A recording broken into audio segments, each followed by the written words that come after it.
share the tip. Okay, I'm going to go ahead and start right now because I actually didn't record up to this point. So anybody who was not on this call just missed that juicy stuff, which is good. And there's no accidents. Well, one thing I would say, okay, since Jimmy, yeah, but Jimmy, you give me permission to say whatever I want whenever I want. Well, yeah, I don't think it was. No censors here. Guys, do not ever again use anybody else's photographs when you're creating an alias, ever. All you have to do is go to Google Images. I think there was somebody. Find it. Yeah. Yeah, you can upload any image. Like there was I think it was somebody. No, it wasn't OMG. If it was, I wouldn't say it was. It was somewhere where somebody was just creating a ruckus on one of the forums or whatever with a fake Facebook profile. Actually, it was the OMG.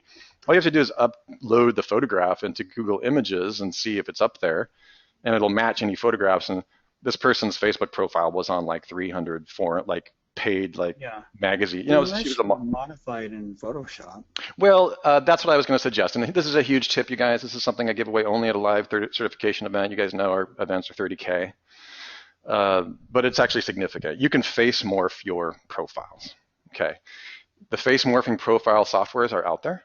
You can look at Morphology. You can just look up at face morph. In fact, there's some free stuff you guys can use. Now, there's a little bit of a trick. Jimmy, how much in trouble am I going to get? Uh, I don't think you'll get in trouble. You just blame it on me. Okay, I'm going to blame it on you. Data points on the same, so you just make sure you move those data points. Yeah, well, here's the thing. It's like you want to get a photograph of somebody who's no longer alive. And you want to get another photograph of a second person who's no longer alive. And you want them to be about the same background image. You want to overlay them. Yeah. And then on some of the great face morphing, like it's 100% authentic, and it is a completely new thumbprint. It's a completely new fingerprint, and it looks very, very authentic. Now, once in a while, you might have a little bit of shading or weirdness behind there where it's not quite perfect. But that's one tip I can give to the OMG Director's Cut Project B family that you can do. That is a huge tip, and is it worth the time and money spent creating all this? Yes, if everything that David just said is true, and Jamie is just saying true, that profiles are going to become a currency over time, and that IPs and personal. Remember, the whole IP problem and everything that's happening is that the goal of the internet, all the way from Google, all the way over to the NSA, is to tie your identity to a specific and singular profile, your physical, personal DNA. The end goal is to make sure that you... The man wants to bring us down. Oh, for sure. Absolutely. I'm hands down. No question. So there's tax reasons there. Yes, exactly. So the problem is that when you have multiple aliases, you're not accountable, right? And that's one of the challenges with the web, is that accountability, being invisible is very difficult. There's a friend of mine, JJ Luna, who wrote a book on how to be invisible. Some of you may have read it. It's not his real name.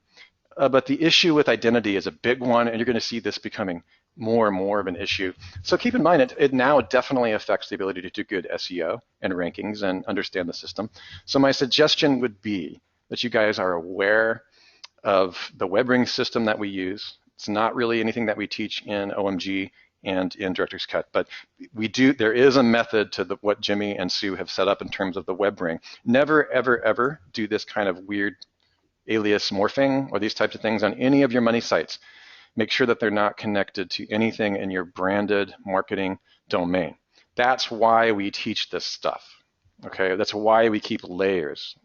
There's layers, like an onion, right? You guys see Shrek? So just make sure that you understand where we're coming from. We're not saying, yeah, go out and morph, profiles. And this is a secret, and it's something that we use only when we need to. And you probably want to either have somebody like Jimmy on your team where I go to him and say, is this how I need to do it? And that makes sense, Dave? Yes, it does. Okay. Do you have any other questions? Could I ask one more question that's been on my mind for almost a year? Totally. You help so many people inside the OMG area. We're happy. It's probably clear, I think, but I still find myself going, which end is up? Gotcha. In the domain authority stack. My understanding now is that the highest domain authority should be closest to the target. Is that true or false, or is it that depends? Jimmy? It's kind of both. So when you look at, let me see if I can pull up like an image or something at least to look at. Let's see.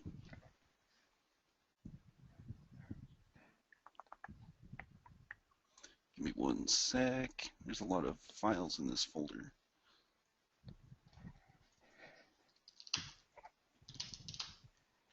I want to clarify something why Jimmy's talking. Paul, remember, we are not saying ever to assume the identity of a dead person. Okay, that will also get you busted. It's very offensive. We are talking about using deceased profiles and combining 2 or 3 of them to create something completely unique. It's simply a way of creating an animation. Ricky Ricardo and Fred Mertz. Yes. In fact, you can do that. Absolutely. You can. It doesn't have to be deceased people if you've got some spiritual or emotional issue with that. I completely understand. You might want to use, and again, I'm not in any regards downplaying anybody's spiritual or religious background. I have those as well. What I'm saying is that it doesn't even have to be somebody dead. Create a completely unique thumbprint of something that would pass Google's image parsing test. And by 2 or 3 overlays, they look very, very real. They're passable. Oh, by the way, we do get about a 10 to 15% increase, sometimes much, much more, on female images that are morphed. So I recommend doing that whenever you can.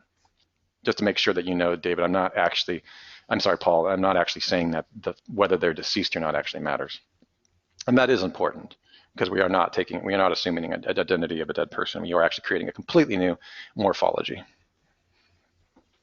There we go. Go ahead, Jimmy.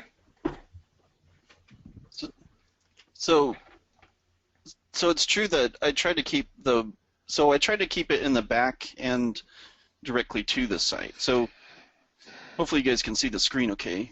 But, say for instance this is, your Weebly has a very high DA, but when I drop down to my inner page and you jump over, that trust flow is also going to bounce over to the gather. So you're going to have a little more trust flow here that then jumps to the next one. That's why I go from highest to lowest. Okay. But at the same time, because we're only one hop away from each of these to the money site, you're kind of reusing that same trust score every time you go to the money site. So that's why I think this is where some people get confused with the tiering versus what like a DAS stack would be, because in a traditional tier, you'd only have, you might build this one and send out the one link, but you're not really utilizing any of the other power or trust flow that you're going to get from this anyway. And, if you're making the property in the first place, you might as well maximize it to better benefit your rankings, if that makes sense. Yeah. So that's a difference between it, but I always try to keep my highest DA towards the back because it's always going to link one to you're always going to have one hop to the money site, and then it's going to be utilized to power up your next high DA property, but it might not be as high DA. You could almost call this trust stacking. Yeah, it was hard for, when we were talking about, PR being a distraction and things like that, it was, the next best thing that people knew about was the domain authority. So, yep. And usually the trust will line up pretty decently with the DA on that stuff. There's times where it doesn't, but it's rare. So. But you are definitely barking up the right tree, Dave. Yeah. That's all we can say. This is a lot like I don't know if you got a chance to see it, but where I talk about the Panda patent and this plurality of groups of resources. Indeed. Yeah, plural validation. Correct. You're kind of a geek, aren't you? I'm kind of a geek. I'm just messing with you, man. Yeah, I came from an IT background, Don't get Jimmy started on trust. I mean, it's like I've got literally hundreds of hours of logged time hanging with him on this topic, and it is the more that I see how it works and how it relates to the Google's patents, the more that I'm blown away. Yeah, your last video on trust versus power, I really consumed that. I think I watched that 2 or 3 times. I don't know if it's still on the web. But, well, probably needs to be audited by Jimmy. He was doing other things at the time, but that's just basically a very super limited version of the stuff that I learned from him on our late night conversations. In other words, I usually turn on around 3 or 4 a.m. He does, and that's a problem for me because that's where the good stuff comes. So that means that I got to be up at 2 or 3 a.m. to take notes. That's tough, man. We should have like, Jimmy, at Network Empire, we should have like the 3 a.m. rants. Like anybody who makes it, can make it, but That might be kind of cool. it would be very cool. So like we'll call it like a vigil, It'll be like The Australia folk would love us because that'd be their afternoon. No, they wouldn't be allowed, especially Mike Hayden. We'll do a separate one at 3 p.m. Oh, yeah, exactly. That's Yeah, if they can't suffer through the time, then they're not worthy. I'm just messing, totally messing, you guys. So does that help clear that up for you, Dave? Not really messing. Yes, sir. Thank you very much. Dave, okay, that's good. So thank you so much, Dave Keys. What else we got? You guys have anybody else willing to get on the line? I actually like this format a little bit better. I think we had a few threes up here. Okay, let me just double check. Let me see. We had Ryan. Ryan was our next three. Where's Ryan? Do you know how to turn him on, or what's his last name?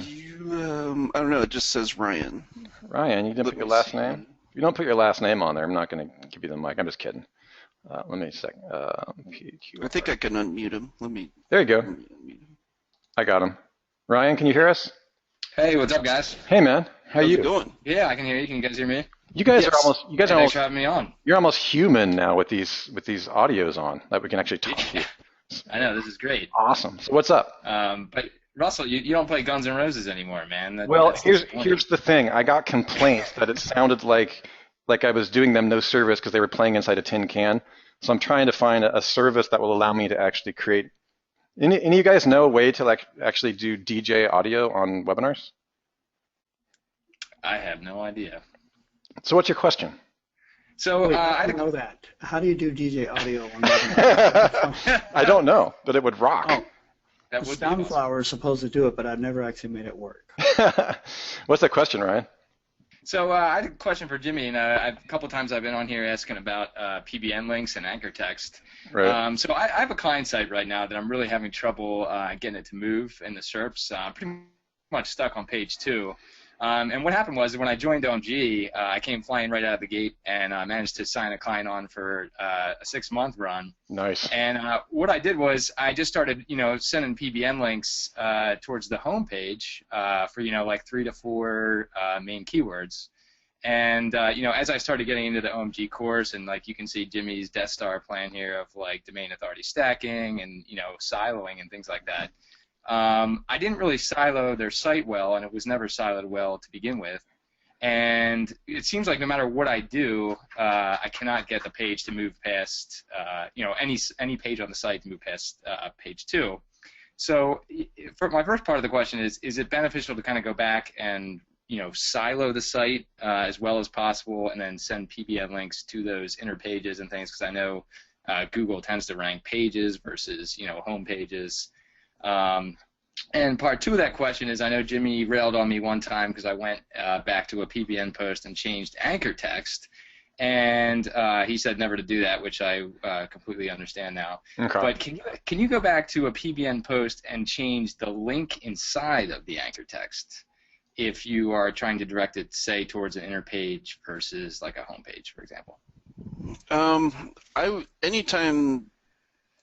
would say that you probably could if it goes to a different page, but I would still stay on the safe side, and if you have to change anchor or destination, I would still go in there and just put in a brand new post and just link out.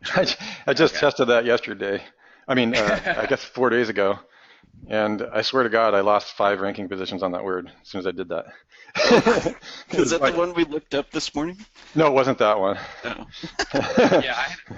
When I was on one of these Webbies, I asked Jimmy that because I had switched an anchor text, and Russell, I'm telling you, within it seemed 3 hours, I dropped like 5 pages on Google for doing that. Yeah. I mean, it was scary as hell. Just so you guys know, and that's the Panda algorithm too. Yeah, guys, we're not bullshitting you about this stuff. I just want to make sure you guys know, the level of involvement. We're doing this crap every day. I test Jimmy's stuff, and it's it's there. I just want to make sure you guys know. There's sometimes I don't believe him where I'm like, oh, that's bullshit. And then I go, dude, oh, frack. So, I feel like I wasted a lot of PBM links because they all go to the home page, rather than some optimized inner pages that I went and created with unique content and all that. So I mean, it sounds like, I need to go and make sure the site is siloed, very well, interlinking all the pages, and then start sending PBNs to, like optimize pages rather than trying to, ram the home page up for all the keywords. Yes, I will say this. Well, I'll say this on the webinar. Google is favoring ranking your inner pages more so than a home page right now. Okay. It's something that I've noticed Interesting. recently.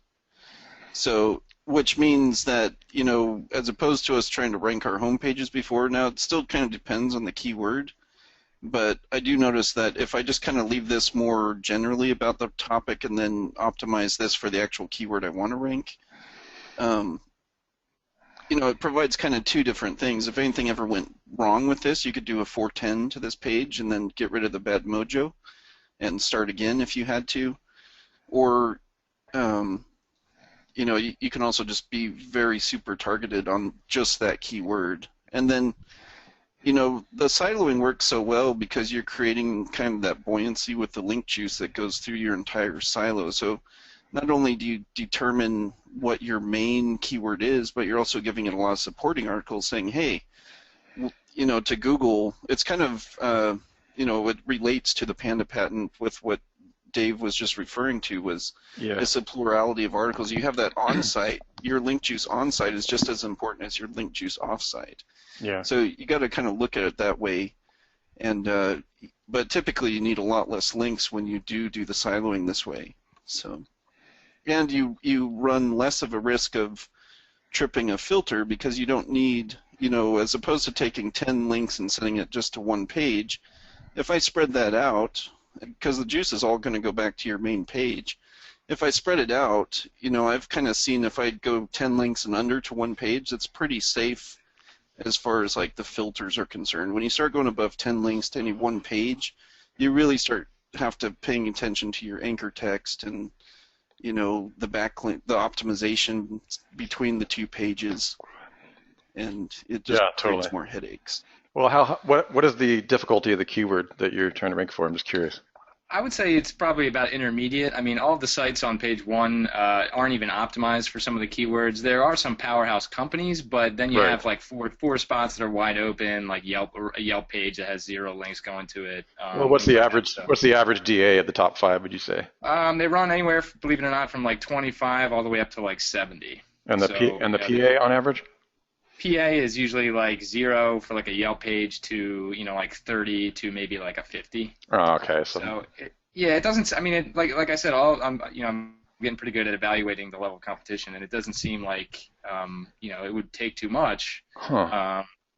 But and I don't think there's any penalties on the site. I went through everything. There's nothing in Gutman Webmaster Tools. The homepage just gets stuck on I can't get it past like number 12. But that's because I have pretty much all of my target keywords on the home page. And I was talking to another OMGer, great guy, Alex Jackson. He said potentially trying to silo the home page to the inner pages to kind of push the juice and, as if you're saying, Google, this is the page that I want you to rank for this keyword. And it also is going to give you more authority by doing that too, because you're going to have more than one page on that topic. Totally. Which I think a lot of times is what Google is looking for. Yep. I mean, there's a method to the madness there with theming, man. I mean, once you have the theme activating that, you get what I coined something called buoyant page rank in the 90s or 2000. That's changed. It's really buoyant. What do you call it now, Jimmy? Buoyant something else? Well, I just call it buoyant link juice. Buoyant just because you're dealing with the power, but you also have the trust. And so when I say link juice, I mean both of them. Yeah. So just generally, like just that buoyancy where you just give that advantage for the theme stacking. Gotcha. Well, tell us how's that. Other than actually seeing your specific case, which obviously we can't do on the call, because I don't think so, unless Jimmy's driving the bus. So, so is that enough information for you for now? Yeah, I think so. I mean, I'm happy to look at the site if you want me to. If you want to do it live here. You want to do it live? I can understand if you don't. Chicken. You are just kidding. No, that's okay. Yeah, I don't know. It's a tough one. I mean, it is a client site, so I mean. No, don't do that. Don't do that. Fires up the forget about it. chain gun, But that's just so you guys know. Like I told you guys in the Facebook area that Jimmy's in the mood. This is what I mean. Oh man. We got the balls. We got the time. Let me see. David Keys is like, I have one you can look at. Pick me. Pick me. All right, Ryan, you know what? I'm going to go ahead and move on to the next person. Yeah, thanks a lot, guys. Thanks for bringing me on. But let us know how things are going. I know Yeah, that. thanks for coming on. I Yeah, will. thanks, man. Yeah, thanks, Jimmy. Thanks, guys. Let me see how I can. What do you want to do next, Jimmy? Let me see. We got Aaron, and I would probably butcher his last name. Fecht, I think, is what the last name is. Aaron. Let me see if I can find him. I'm looking. Aaron, with an F. Fecht. A B C D. Hang on a sec. I don't even see him on the. Oh, wait. I think. Oh, I got him. Okay. Okay. You got it? Okay. I don't. Aaron, see are you him. there? I think so. Can everybody hear me? Hey, Aaron. Hey guys, nice to meet you. Jimmy, well done on the name. I think you're the first person in my life that's nailed that on the first time. Nice one. Nice one. Well, thank you. It kind of looks. Is it German? It is German, yes. Okay, that's what I thought that, but I did take German for 3 years in high school, so Aaron, where are you from? I can speak it a little bit. Oh, good. I can. I'm from north of Toronto, Ontario. Okay, so you're in Canada. Yes. Excellent. I just have a quick question. I was watching your the DAS videos through and through, and there was something I got a little hung up on. You mentioned that in the first month you build basically 9 total properties on the 3 sites, and I was like, well, I can see where the first one goes with this first silo. Well, where do the other 2 go? Does that The make other sense? 2 are basically the same. Yeah. Oh, yeah. So it's the same process that you're doing, and you're going to target your same pages, but they're going to be. So let me see if I can say an example here so this makes sense. So let's say you want to rank for like an Orlando roofing contractor or something as the main keyword. Okay, so what I do is I would put that in TLKT to get the highly relevant LSI, and I would pick the other 2 highly relevant, and those would be what my other 2 DAS properties are going to be in the other 2 stacks. So my first link, so when we build this first cluster with the 9 links going out to the money site from it, you're going to come into the Weebly, and that one would probably be, I usually will use a keyword that is the LSI because I don't like hitting stuff with the main money keyword right off the bat. You want to mix long tails and the highly relevant stuff in there. So the next one would probably be maybe what the anchor is that I used. And so on that one, so this is the second cluster, it's going to be the same pattern, but by the time you get done link building this, you're going to have about 3 links going to the specific post 1, if that's what you were looking at. So it's the same process, it's just you're picking different keywords and writing about that specific topic for that DAS property. Now, Jimmy, are you wanting him to get LSI keywords to diversify, or what's the? Yeah, I mean, I always recommend. Let me log into my TLKT real quick.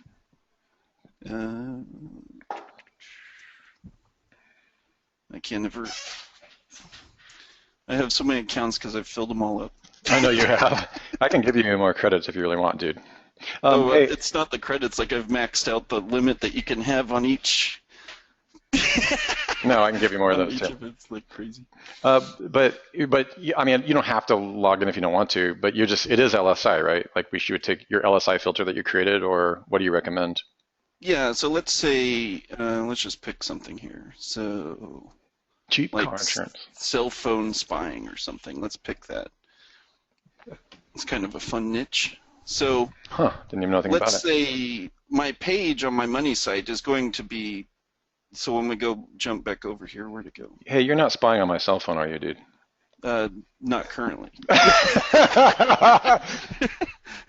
I paired with it last time in Phoenix. Yeah, I was wondering what you were doing. I was like half drunk and asleep. I couldn't really figure out. Okay, cool. So we have post 1, and let's say that this is that keyword that we're looking at here. So let's say that's cell phone spying. So I need to I know that I'm going to create 3 clusters. So for this specific page, I need to build 3 like highly relevant keyword terms that apply to cell phone spying. So I just go into my filter, and sometimes you're not going to be able to get the best ones that you need. But it just depends on how big your keyword Right, how competitive. pool is sometimes. So sometimes you pull it up and there's nothing, and so I'll try to go wider. Wait, Jimmy, you just use the highly relevant keywords? Is that your default? Yeah, usually that's the one. So it kind of depends. I'll either use that or I'll use well, okay, in actuality, I use my supporting keywords Yeah, because that's an that awesome is filter. highly relevant, that Yeah. actually has money attached to it. Yeah, it's an awesome filter. So, sorry. No, I was going to point out, because I really love the fact that, you know, you guys can see the column on the right. It does have LSI in there, and the higher the number on LSI, the more latent semantic it is. So we just do all that work for you. It's already done there. So if I zoom this in real quick so you guys can see. So now I know that what I'm looking at, I can't, the stupid toggle thing. So cell phone spying is what my money page is going to be written about. So what I'm looking for is to write about 3 kind of diverse, highly relevant stuff. So all of these are high and they all have money attached to them. Why do I pick that per se is because I typically rank those properties as well. So my Weebly page, or if it ends up being a Facebook page or whatever it might be, I try and rank that just the same as I rank the money site, because that way you get the blanketing going on. Nice. So, but why not pair that with keywords that are going to make money? You know, so if that person comes in and they travel to your money site, that increases your rate of conversion. Yeah. Also, I'm sorry, Jimmy, I just got excited. To be clear, this filter, I used to be able to tell you guys, well, you don't even need to buy TLKT, which you don't, but you could go to the search engine and type in the tilde key. That's how we launched themes. And well, that tilde key went away. So it's become even more difficult. But these are not only money keywords, but they're also LSI at a high order, just to be clear. And that really is that advantage there in terms of those backlinks. Yeah, and so quickly scanning this, I could do cell phone spy software, so that would be the topic I'd write on for my first DAS property. And then on the second cluster, mobile phone spying would be my second one. And then I try to pick something that's not, you know, that might be a money converter, which looks like would be, this one looks good to me, the best cell phone spyware, because that's somebody that's wanting to buy right then. So I'm giving Google 2 highly $17 a click? Sorry, I got distracted. Squirrel. $17? Seriously? Yeah.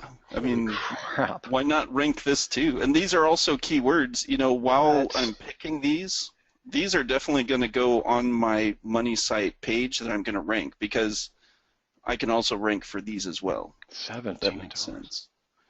Yeah. So that's kind of how I set it up. So when I go to roll it out, I know I'm trying to maximize the money return for all the time it takes to build the properties as you go. So it is kind of a method to the madness.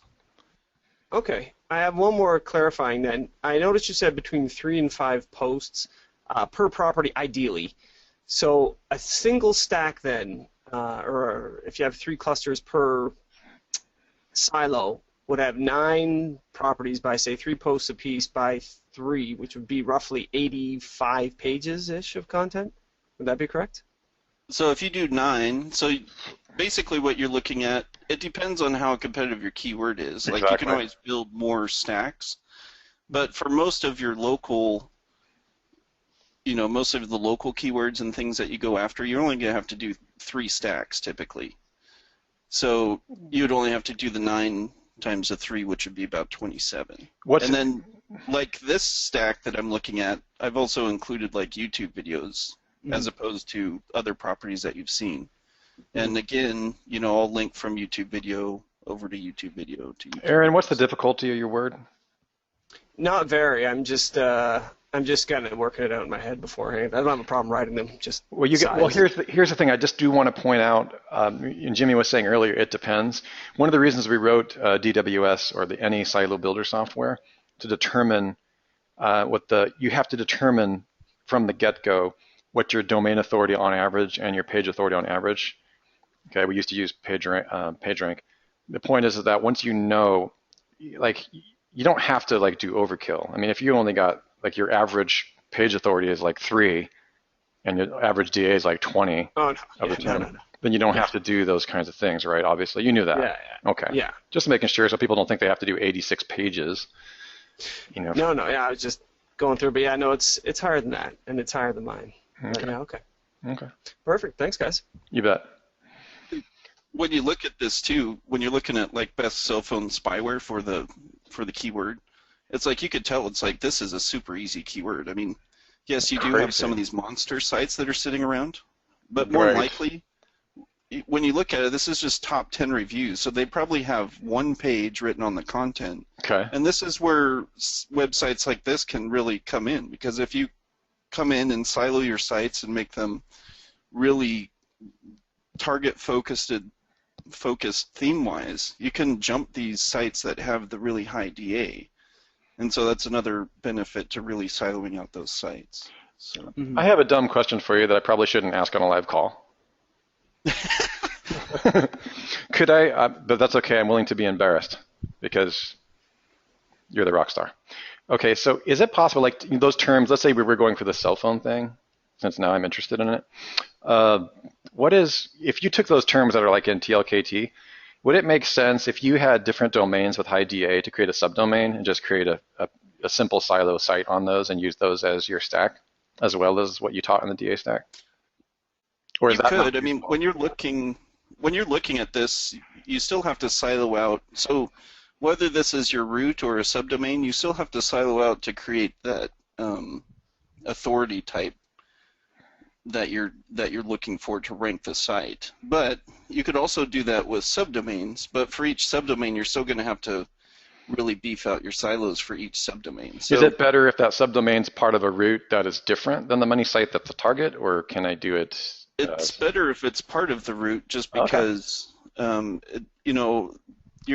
authority of your website is accumulation of all the URLs that are on your site. So that includes subdomains, everything in your root, right? Tag URLs, whatever that might be. So I could do like that $17 keyword .root.com, and then as long as I siloed it out and was very careful how I LSI'd it, it would be beneficial, is what you're saying.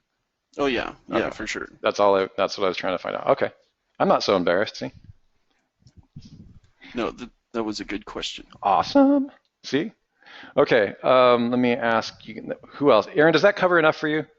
Yeah, that's great. You started to get some pictures of some creative things. Remember, after Jimmy and I after the team created this course for Director's Cut, we realized that process map is not the best description of what it is that we provided you guys. What did we end up calling it, Jimmy? Like concept map?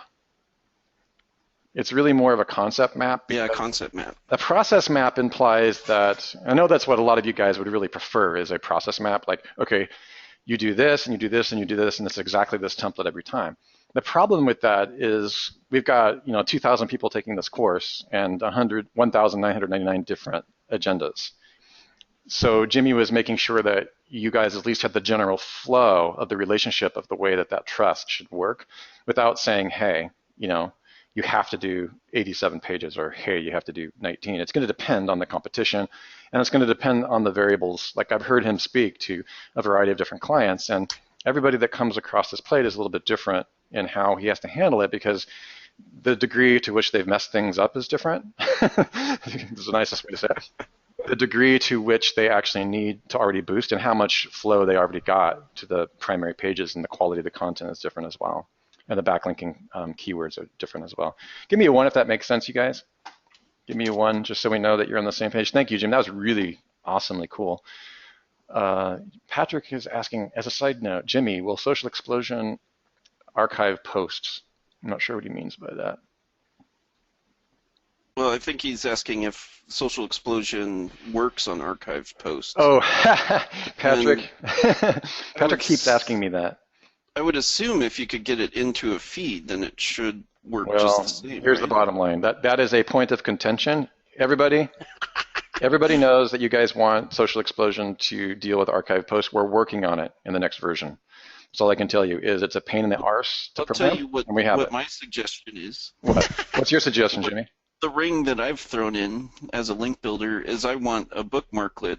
I don't know if you guys have seen the ping it stuff.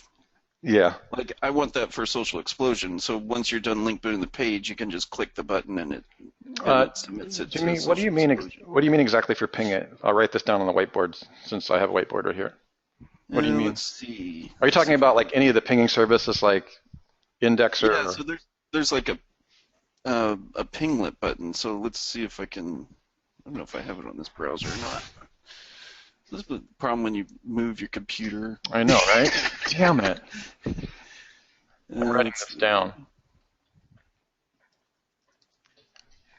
I thought you work in the software department. Why don't you like get those programmers and?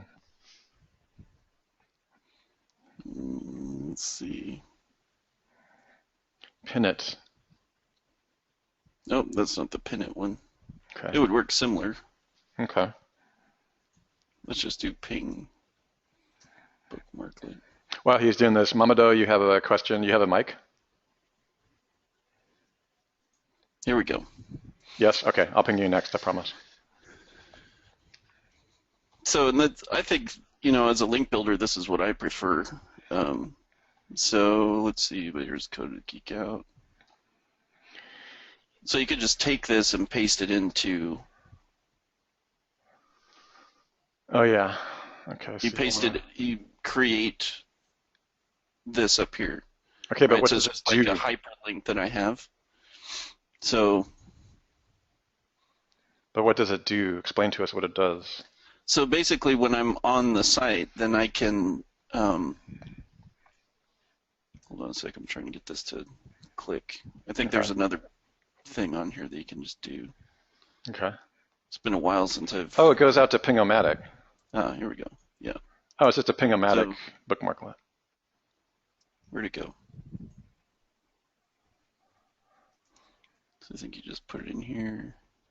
Paste and go. How do you add it to your bookmark? I think you just drag it normally. Yeah, that's what I typically do. Huh. That's weird. I don't know. Okay, but explain to us what it does. It's just talking about a regular ping service, like already goes through WordPress. Like it's Ping-O-Matic, right? Yeah, so typically, all you have to do is, it's just like one of these bookmarks that you save. So if I'm on that page, I can just push the ping it button, and it submits it out to, get Google to come back and crawl that page. Okay. So this is a simple version, I guess, of how to explain that. But the same thing would be like, that's what I want for Social Explosion, is a button that you just push once you're done doing it, and it goes to, it submits it to Social Explosion. So Okay. that's the feature that I threw into the ring. I have jotted it down on the developers board. Don't let me forget that on our next developers meeting.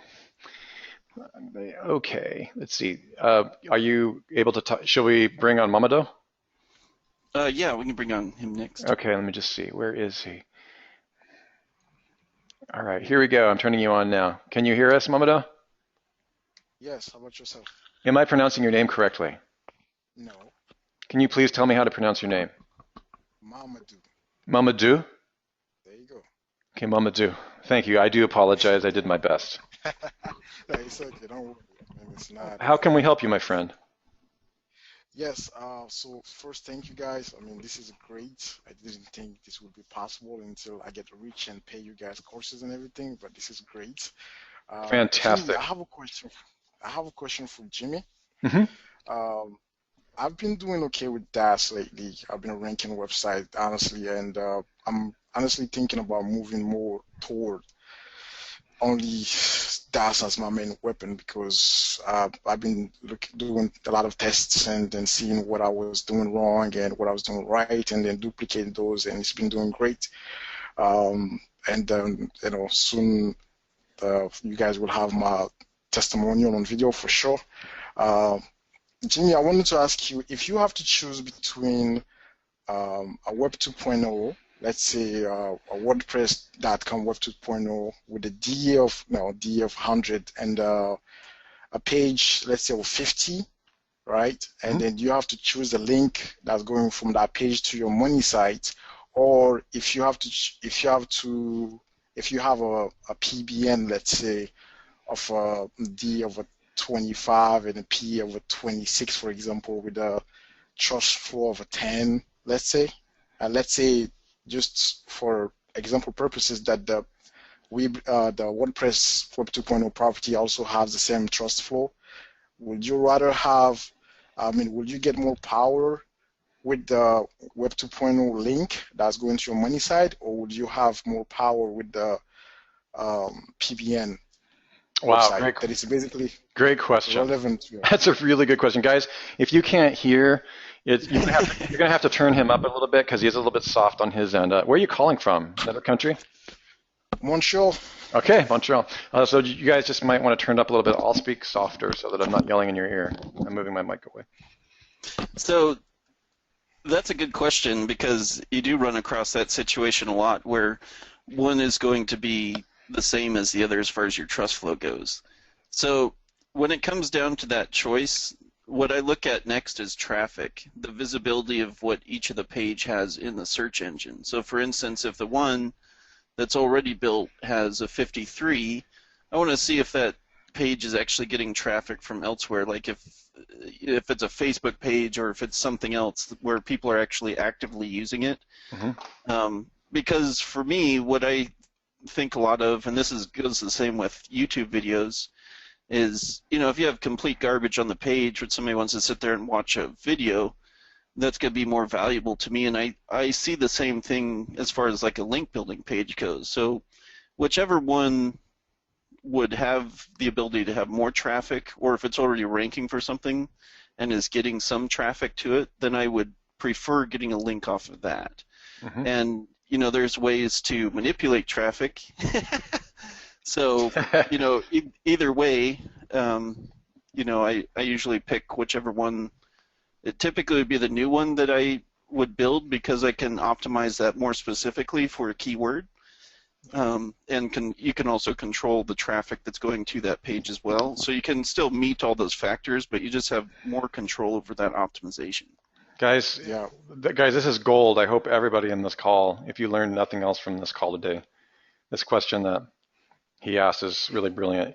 Did everybody actually understand the question? This is one of those planet killers if you don't understand it.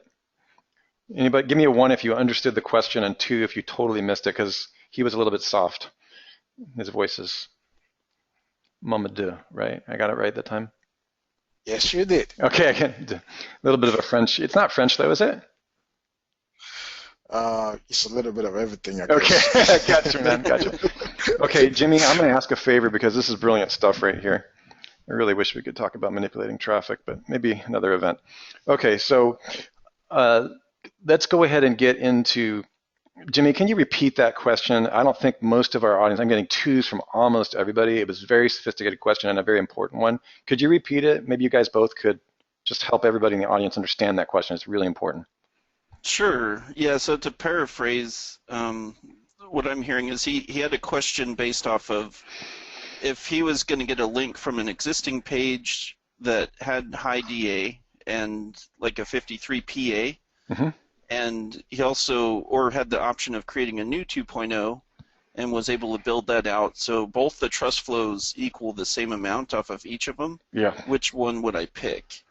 And so for me, I usually pick the newer one. Not always. It kind of depends on how the existing page is optimized. But I know that I can optimize the new one that I create, and then traffic is the other card that I put down on the table.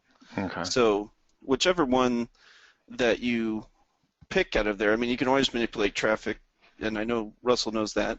Yeah, that's all I do all day. If I can really narrow down what that page is optimized for to provide a better kind of relevance for my backlink, then that's usually why I go with a new one. Exactly. Guys, I don't know if you remember, but how shall I say? Why am I censoring myself? Okay, here's the thing. Jimmy and Sue both talked a lot in the Google Skyfall update about these new patents, and Jimmy brought to my attention the extreme focus on traffic that is coming about over the next, it's already there actually. You're saying it's already implemented, right? The traffic is a factor on keywords. Yeah, definitely.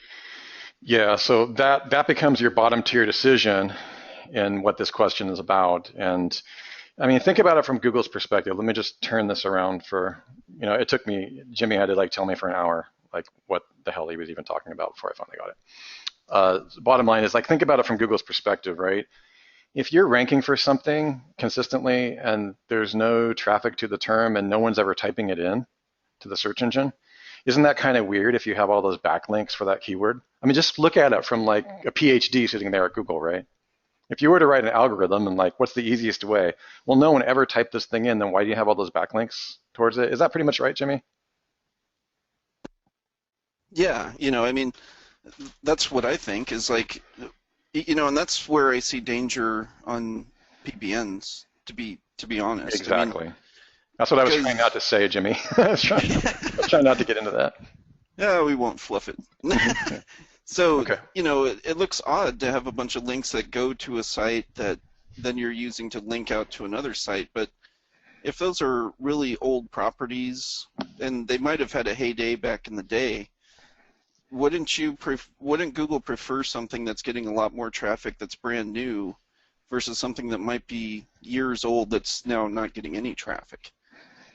So it comes down to, are you going to rank that particular site again? Are you going to exactly. glory days? Exactly. I mean, even if I have a PDN, I just hammer the crap out of it with Twitter traffic. Whoops, did I say that out loud?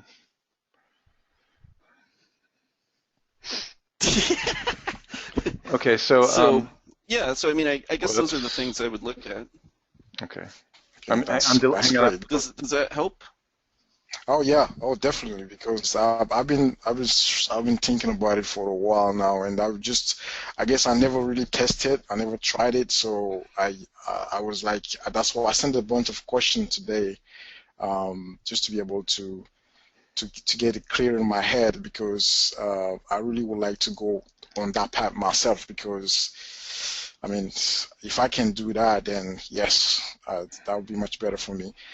One other quick question that I had was, how do you usually do your testing ground? Like, how do you prepare a testing ground? Do you like pick up a keywords that nobody's looking for and set up a bunch of website and then go at it? I did something like that where I pick up a keyword and I create a bunch of subdomains from a different domain, and then I had the name, the words that I couldn't find on the Google search. I had it like attached to the subdomain, but it's only showing me like 4 of them. It's not showing me all of them. So if I type it right now in Google, so I was just thinking, like, how do you guys go about when you want to create a testing ground where you want to set up a bunch of websites and you want to try your stuff on them? How do you do it? Great question. What do you say? I was going to say, the first thing that I typically do is I do go with a new keyword. So you have to make sure that everything is a level playing field. So that means all the backlinks that you use have to be the same power and authority, and all the destinations have to have the same power and authority. And so my first phase of testing is usually a method. So it's a new link building concept map that I've come up with, and I want to test to see if it can move it up in the SERPs. And just like with any test, sometimes it works and sometimes it fails. Right. If it fails, then you can throw it out with the bathwater. If it works, then we move it to phase 2. Phase 2 is typically where I'll pick something that's, actually is a money keyword, or something that's more competitive, to see if you can use that same concept map to really push it up into the SERPs at that point. So, and sometimes it's not strong enough to move it very much on its own, but then it becomes a good satellite that you can use to sometimes get a page or two on some of those other competitive terms that you might be going after. So that's kind of how I run the process map. And then there's always variables sometimes in there where you're like, you might want to test how many links does it take to burn this site. Exactly. How much percentage of anchor text does it take to cross the line? Well, let me ask you this. There are things like that we try too. But let me ask you this, Jimmy. I've had the opportunity and the privilege to watch you work and do things, and the serious testing, which I do not do. What does it look like? Do you, in order to not get confused, do you test one control at a time? Like, you have a folder on your desktop where, okay, this is the keyword that I'm targeting.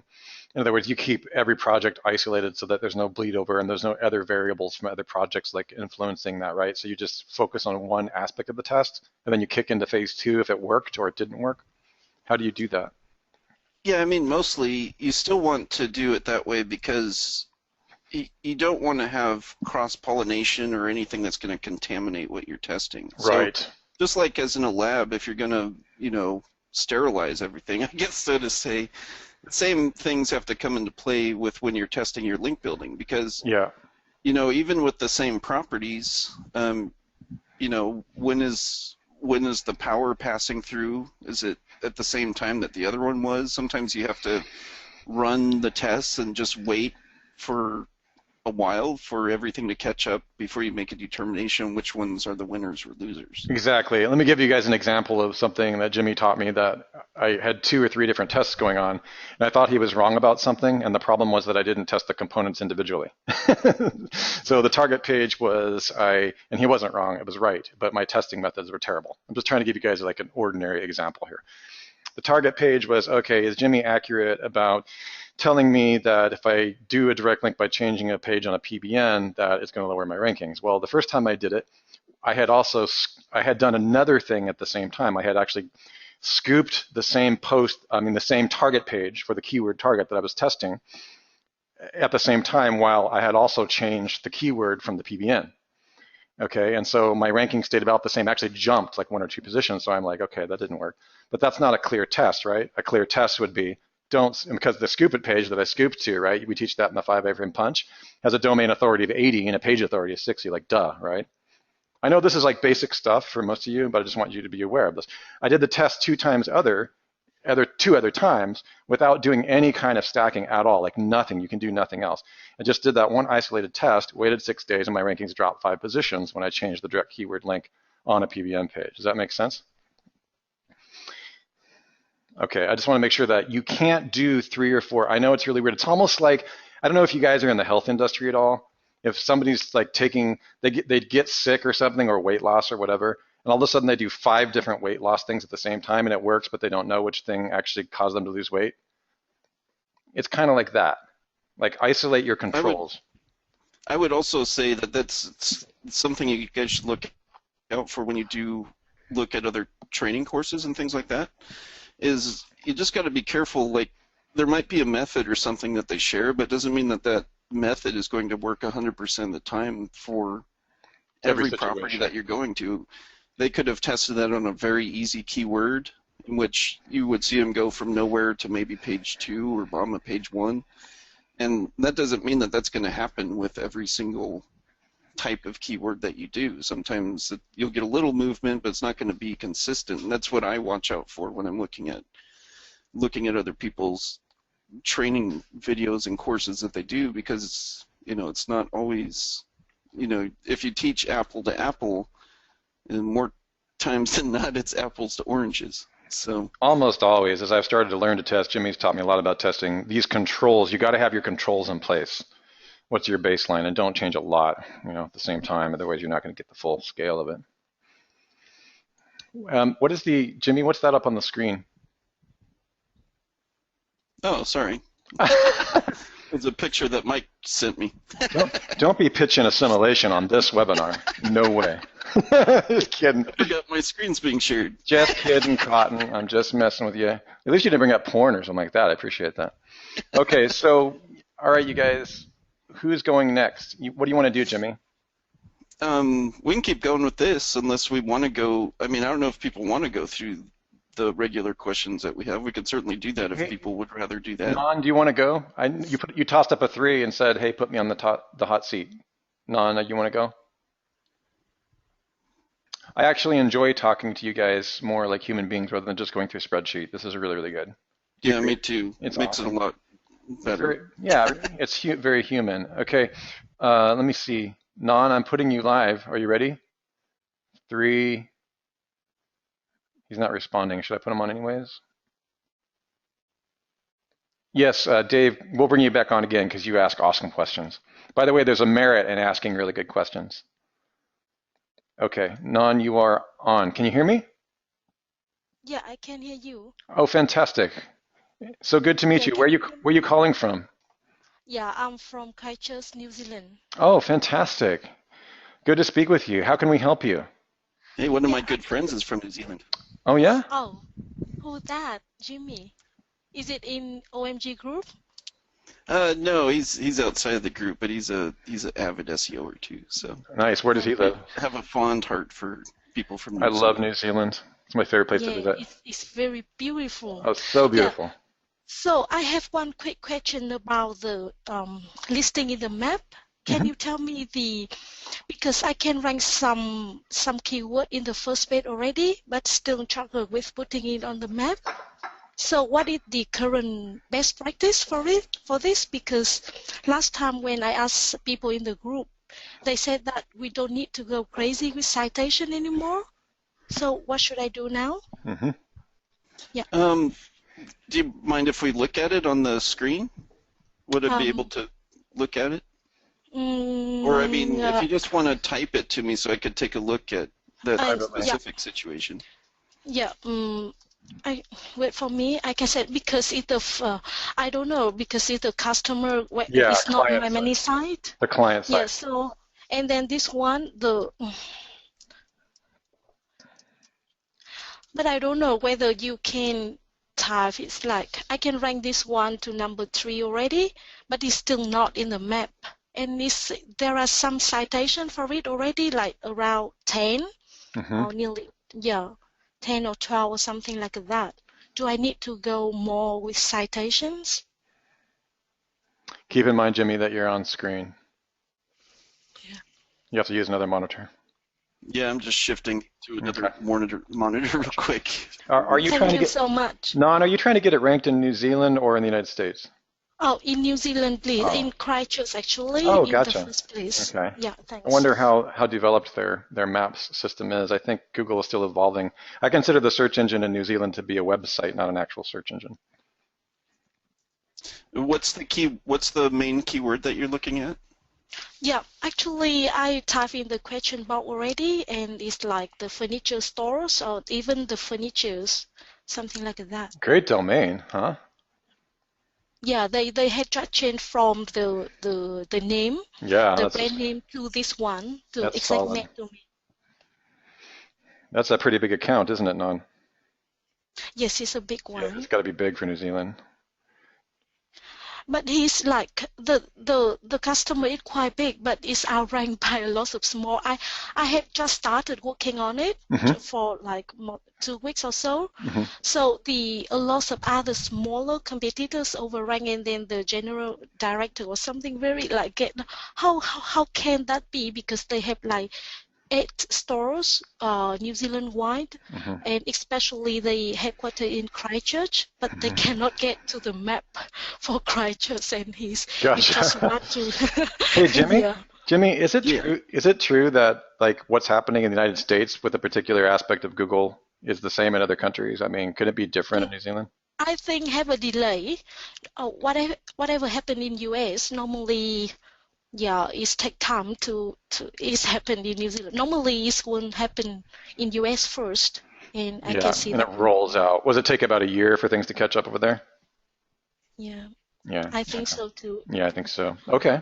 I mean, that's definitely something I'd have to ask my friend Scott about because he's much more familiar with that search engine. But typically they are a little bit further behind.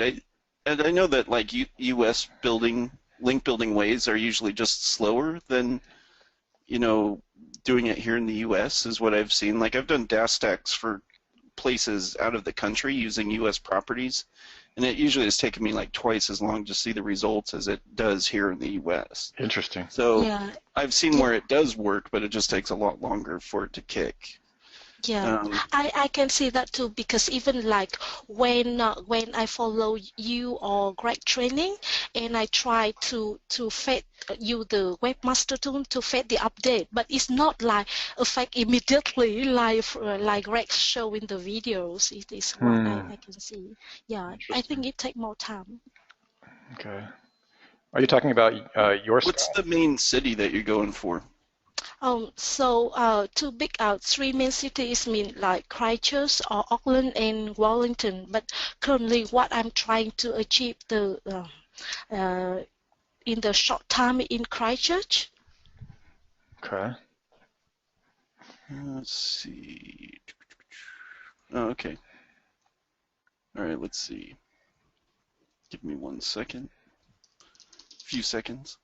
Yeah, no worries, no rush at all. Thank you so much. So It's the first time I'm live, you know. Oh yeah, I I'm know you're live in doing the great. group. Hey, we're all family here. It's a pretty tight community, and so I'm not sure if you guys are clear. Jimmy's just looking at another screen because this is a pretty large client that she wants to keep quiet. Unless, of course, you all want to give backlinks to this site. Yeah, I'm starting. From now on, our webinars will be backlink circles. Everybody down with that? I'm start building the linking now. Okay. But I just build it gradually to see how it goes first. Okay. Because it new the customer, so I want to be careful. Understood. Yeah, thanks. How many keywords in the Google Webmaster Tools? You guys use Webmaster Tools or use something else? So actually, I still I use the Webmaster Tool to see the traffic or some, but I still use the ONG Commander Centers to track all of them. Yeah. And I'm sorry, but I think it's just funny that you're number 6 for like the main vertical. Like in the United States, it's like literally $1 billion keyword. Oh, really? Oh, yeah. You're number 6 for that. Oh, number 6 in US. I mean, you haven't got a lot to complain about. Wow. Yeah, but I can see you need those mid-tails, don't you? Because that's where the maps. Yeah.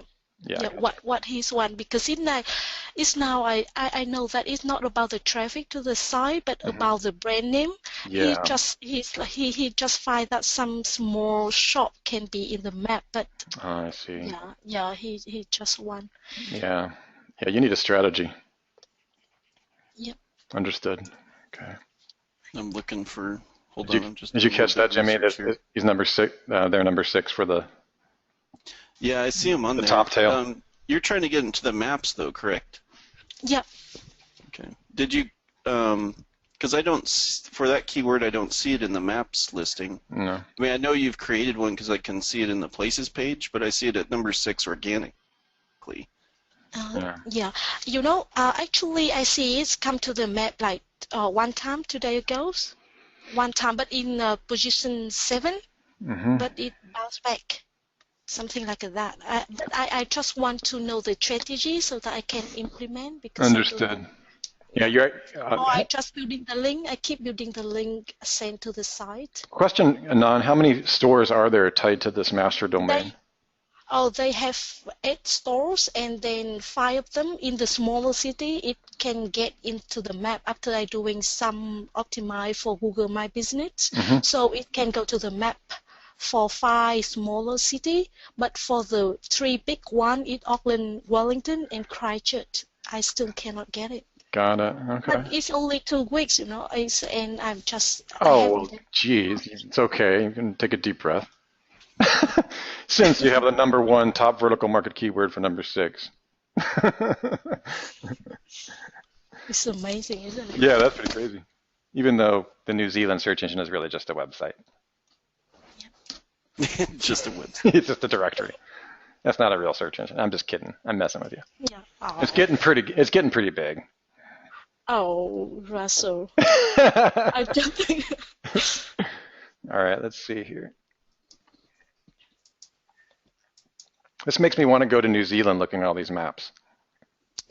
Oh, do you want me to make a screenshot for you? I'm thinking about it. I'm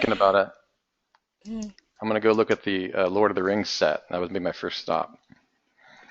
The Lost of the Ring or something, a show in here in New Zealand. Did I just geekify myself? I did, didn't I? Sorry, I'm just looking at this. No, here. Jimmy's looking at maps. We're doing a full-on consultation live on a 200-person webinar. David Key says, love me some LOTR, Lord of the Rings.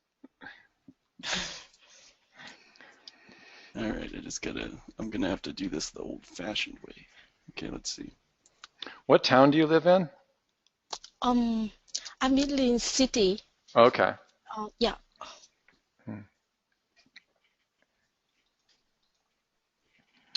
Okay, while Jimmy's doing this, what I'd like to be, Paul is saying, field trip, New Zealand, Non's house.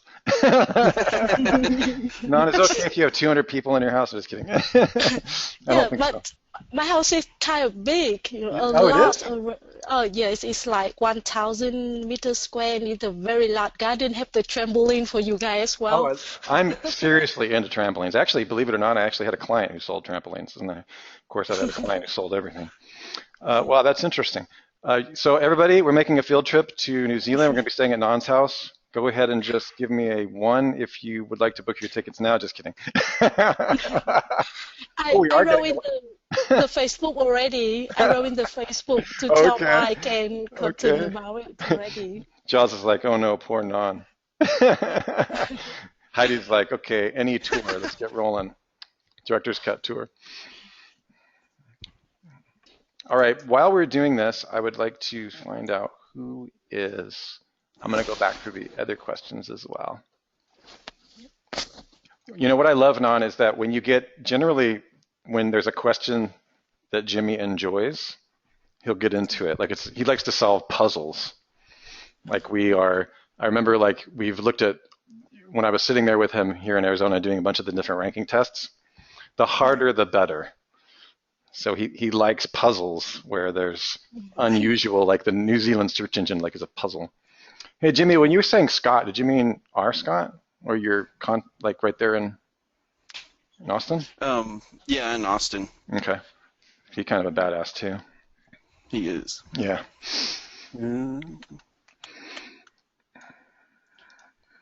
So you're at number 6 or 7. You're just right off of the. So you shouldn't have an issue with your listings that you've done, because typically when you have that, you're going to be down on page 2 or 3. So. Actually, I need to go through on the listing, and then I need to revise on the listing, because the previous listing is kind of mismatched about the address and the name. So I did do that. I did go through it, like 12 current listing. Or should I wait for 1 week or more to see how it goes? Yes, I would just, and what you could do is those citations that you changed, go put them through indexification, and that should help speed it along. Yeah, thank you. I would do that. Yeah. But I think that's really, if you had a mismatch happening there, then that's what's suppressing you from getting onto the front page. Oh, really? Yeah. So, yeah, I would just give it some time since you just made those changes, and give it a week.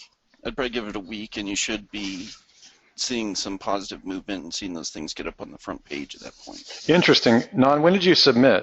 When did that all happen? Oh, actually, I can increase the ranking in the organic result after I submit the change. So it's from page 2, and then it comes to number 7 and number 8. Gotcha. It's like position 11 or 12 or 13 for like 4 or 6 main keywords, including the city name, and then all of them go to the page 1 already. So I think it's a matter of time, right? So yes. I will index the citation I have changed, and then I wait for it to settle. Yeah, you haven't already done that. You haven't done through indexing service, right? Oh, I haven't. Good. But I think it's OMG Command Center have the service, and then I still note down the service last time. Jimmy suggested about the index. So yeah, use indexification. I will do that too. Yeah, I will do that. Yeah. Okay. The other thing I would suggest is go get at least 5 Google reviews. You don't need more than 5. Just get 5. I don't know if people. So Google reviews do boost your site, but you get nothing from it after 5 reviews. So if you could get people to leave a nice review on some of those pages, that'll help move you up as well while you're waiting for the other ones to get picked up by Google. Exactly. And Non, that's something, by the way, that's more of a human interface. It's completely appropriate for you to let your various storefronts know. We actually did that here in Scottsdale. Hey, if you want to give us a review, we're there. And people don't know unless you tell them it's not quite popular yet. So they're happy to do it once you let them know. There's ways that they can do that in store.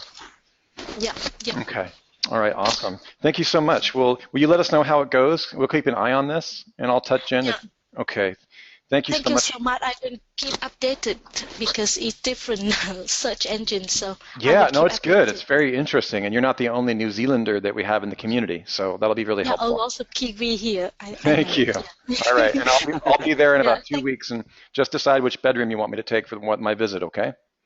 yeah, thank you Oh, so all right, much. thanks, Thank man. you, Jimmy. Thank you. Thank you. You're welcome. All right, you guys. Somebody else, where do you want to go from here, Jimmy? Shall we keep going? We've been on Have any about. other threes on here?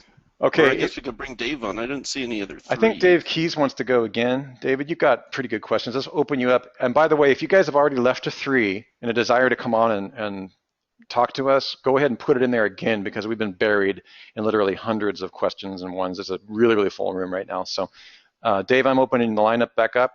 Can you hear us?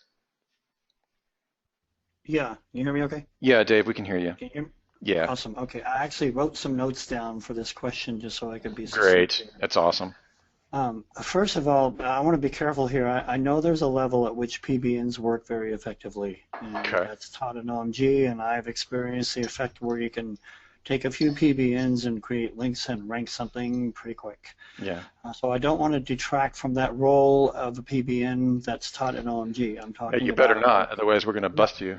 I'm just kidding. I'm talking about a more competitive industrial grade competition like the one I'm in real estate markets, where there are very high DA and Right. trusted sites, Right. where strategy has to be more military with a blend of force and synchronization of tactics. And so Correct. in that context, I want to ask this question about Jimmy's and your perspective on the value, basic value and use of a PBN. And I've got 4 scenarios here. And so if you could kind of like lean toward one or more, how you see that. Number 1 is a PBN with a clean profile, a trust flow of 15, a DA of 10, and 1 to 5 inbound subnets. So like one you would buy using like Becker's software where it's been expired a long time. It's very clean, but it's got a little bit of signal. And I've found that those tend to index very fast, almost with no prompting. Or a PBN with no links, in other words, a fresh bot domain with LSI keywords in the domain name. And then scenario number 3 would be siloed PBNs, where I'm actually using Network Empire's silo builder and creating a siloed PBN like a real website. And number 4, no PBNs favor other properties like DAS stacks. And so, and those are not hard and fast. It's just as if you leaned in any particular way, how would PBNs look in your strategy if they would look like anything at all in an advanced strategy where you're really competing against big sites? Okay, if you're talking about big domain authority sites with big page authority on specific sub keywords that you're referring to. Oh yeah, like just be real clear. Zillow.com, for example. Like this keyword I see you ranked for that you privately passed me is pretty decent. But let me ask you that real quick before Jimmy answers. How did you rank for that fairly mid to high competitive keyword? Was that DAS only? Or was that also PBN? No, it was PBNs, a lot of cleaning up and siloing inside my internal structure because that's actually a pretty old domain that I just had to like clean out a lot of garbage. Oh, so you had some agent on that. And DAS. And it seems to me, because this is one of those scenarios where, okay, I did 5 things, which one was it that worked? But it did seem to me that as I started creating a little bit more depth in my content, in other words, layers that are on the same theme, and as I did a little DAS to it, that seemed to really kick it up. Although I don't see any change in the like the DA signal or anything like that. But that's kind of that runs slow, the Moz thing. Okay, so you're making assumptions based on having taken too many vitamins all at once, so you're not sure what the control is. Exactly. Okay, Jimmy, did you hear the 4 variables there? Yes. Okay. So one is a PBN that's pretty healthy. The second one was a PBN that a self-built PBN. Yeah, it's just like I buy a domain because I want to rank for, let's say, Tampa real estate, and so I buy a PBN and it's called like TampaRealEstateReviews.com, and that's brand new. And there's no real, when you say it's brand new, you mean that it's not a used aged domain that you purchase at auction, Yeah. or you've just I mean, built? I just go register a domain because I think the keyword might help me in a PBN right. strategy. And it's not boosted like Becker's software that boosts the PBN, right? It's like No. That doesn't come back. And the third one is siloed PBN that you silo it after you purchased it. Yeah.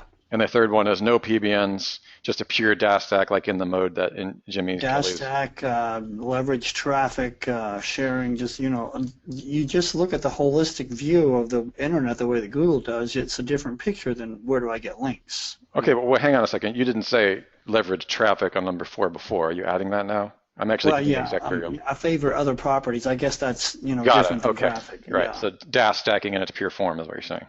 Yeah. Okay. Jimmy is going to have to handle this question. So if I had those 4 options, I guess with PBNs, what I typically use them for is power. I use them for power only. I don't typically use them for trust flow. Now, it doesn't mean that you can't always get the trust flow out of them, but typical PBNs that we pick up, we don't have control over the links that were sent to it, and we don't have control over necessarily the URL structure all the time, whatever the root might have been. Yeah. So I don't like it in that sense. I usually like. See, Russ, this is where the skeleton key. I know. The skeleton key model is super helpful. Crap. The skeleton key would answer all 4 of those scenarios. Just let me think about it. So, if I had the choice, I would still go with option 4. We almost got so busted. Continue on, Jimmy. So, option 4 would probably be either option 2 or option 4 would be the ones that I would prefer because you can control. Remember, so think back to like what ranks in a local market, right? That study that was done by Moz. That's all through the authority of properties that are already there. The problem with some of these older sites that we pick up is the authority is not always there. If we're only looking at power, we're not taking into account the trust necessarily. Doesn't mean that you can't rework it to make it work, but to me it just seems like it's easier to do option 2 or 4. Agreed. Because that way you can create what you need and you can control the optimization for I'll tell you a story that, and they're a competitor, so I don't care if I out them. And I don't think it's really an outing, but Golden Bear Real Estate in Florida, that's owned by Jack Nicklaus' youngest son, Mike Nicklaus, I think his name is. They built a series of websites. Back about 3 years ago, they built a series of websites that targeted specific gated communities in Florida real estate, right? South Florida. Mm-hmm. And they made them real websites, but they also used them in kind of a link wheel that they linked to each of the other sites, and they linked to their primary site, Golden Bear Realty. And for a while, it seemed to do nothing, and all of a sudden, they started taking off, and now they're a dominant force in that market. And as far as I know, that's their only strategy as far as leveraging or manipulating anything. Gotcha. Other than just natural links that they got because of their branding. Mm-hmm. Okay, let me tell you a story in return. One of the things that I've... See, you know why the skeleton key works, Russ? It would totally answer that question that he has. All right, so we can't really... Here's the thing, is there's certain things that are higher level... I'll be emailing you. David, I think you guys understand this is not a pitch at all. I just need you to know that there's a reason why there's certain things we only do live, and that's one of them. It has to do, there's some subtleties that David is talking about here that would require that we actually be in person to describe the nuance. First of all, I don't actually believe, David, that what you think they're doing is actually what they're doing. That's another thing. But here's what I want to say. There's the skeleton key model, and these types of things are things that we talk about in a live environment. So let's just pause that and move forward with what we can talk about. I wanted to share with you, David, that watching Jimmy and Sue, when it comes to this is a fantastic question. In fact, I might use this question for a blog post or something, just to get into the nuance of it. But one thing I've noticed by watching closely, with watching Jimmy and Sue and other team members who are really super technical SEOs, is the cost. I started taking some notes on people that I've known who purchased PBNs that they didn't know what they were doing. And I started assessing some basic costs of how much it costs to clean them up. I mean, if you've got a Jimmy Kelly or a Sue Bell on your team to clean up PBNs with hidden backlinks and weird page rank thing, and even what I call faux PBNs, where they have to get cleaned up, and it's kind of like buying a lemon. Yeah, I've seen that. I've dug in deep enough to see what some of those are. It's like the numbers are good, but everything. Let me ask you a question. And I've been in this business for over a decade now, and I've been working with the masters. And by the way, when it comes to SEO, I am not a master. My focus is on neuromarketing. What is the value of your time? Like when it comes to purchasing and determining, like how much does it cost when you purchase a domain or a PBN for $3,000? I purchased one for $2,000, right? And you think it's this great thing, and then you find out there's some subtlety and some nuance about the way it's been back engineered. I mean, when you back engineer it finally with an expert, you find out that a lot of money has been lost in time. So what I've started to do is create something very similar to what IT debt. That is the amount of money you spent to maintain your servers. There's something called PBN debt. Yeah, that makes total sense. Like, how much money does it cost you to do all this stuff, and then you spend money on a lemon? Now, if you're a master, and you might be, because you're really good at what you do. If you're a master at looking at these old cars, PBNs, or these old sites, and determining whether or not they're a fixer-upper or they're, a Ferrari and that's just got some minor damage, you know what I mean? There's people that are really good at it. The thing that I've seen is beginners or intermediate people coming in with and picking these new PBNs, and Jimmy actually showed me right in front of my eyes something that I did once. And okay, can I just tell you an embarrassing story? I bought this because there's that coincidence of mistakes. I bought the suckiest thing ever once, and Sue was like, it was either Jimmy or Sue, both of them. They're like, why you do that? And the thing is, I got to give myself a little bit of credit. Jazz, you be quiet. I'm going to boot you right off this call. Jazz is making fun of me like right now. She's like, only once, huh? What? Okay, so here's the thing: is I admit that the error that I made on this was subtle enough that Jimmy or Sue could pick it up, but it was tricky. We're talking tricky, nasty.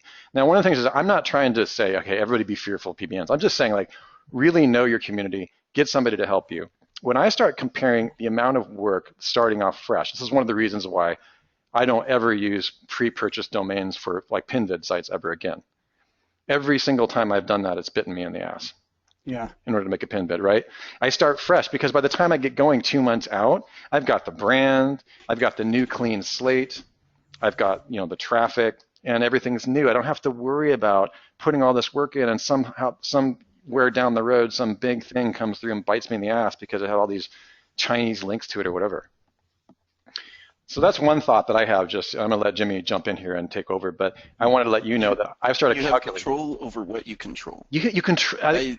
I learned a long time ago that when I lose control of a property, whether it's a backlink or a mini site or whatever, that's when things always go wrong, I guess. Guys, I don't know how else to explain it. Guys, there's a reason that Sue has whips. Like, we use that for fun and games. No, but she actually does have whips. There's a reason. Control is not the C word. It's a good word. Start using it, guys. I want everybody to type in the questions area, control, with a capital C. Go ahead. Get over your little taboo with it. Control. There's nothing more important in your online universe if you want to make multi-millions of dollars like Jimmy and Sue and I are doing. If you want to make 7 figures plus, it's not just in the leads funnel and the conversion. Okay, that's part of it. The rest is control, digital control of your properties. Okay, wow, there's a lot of control. You see that, Jimmy? Control over your backlinks, the optimization of the backlinks. Don't even get me started. Like everything across the board. I even am, we use Weebly and third-party properties like that, but I even have other options beyond that I use where I do actually have full control over it. It's nothing worse than putting your fate into a third-party platform that you can't control. I hate it. Hang on, Paula. You have a great question. Paula says, but option 4 was not about control. I'm confused. Sure it is. You have more control of the backlinks on your DAS stacks, Paula, than you do on a PBN when you pre-purchased it. Well, and I would refine that to say you have more control over the power and the trust that you apply to those properties. Thank you. Precisely. PBM links are only one layer back. Thank you. I mean, this is a huge thing. Sue, how many years did you spend explaining to me that I needed to not relinquish control to third-party platforms? Way too long. How much do you think that cost us over time? Just go ahead. You can beat me up right now. I'm happy. I'm in a good mood. Like, how many, like, think of like in the 2006-07 era and the crazy stuff that I was doing as you were mentoring me. How much money do you think it cost us? Oh, criminies. I couldn't even hazard a guess. Should I avoid that? I should avoid that. Never mind.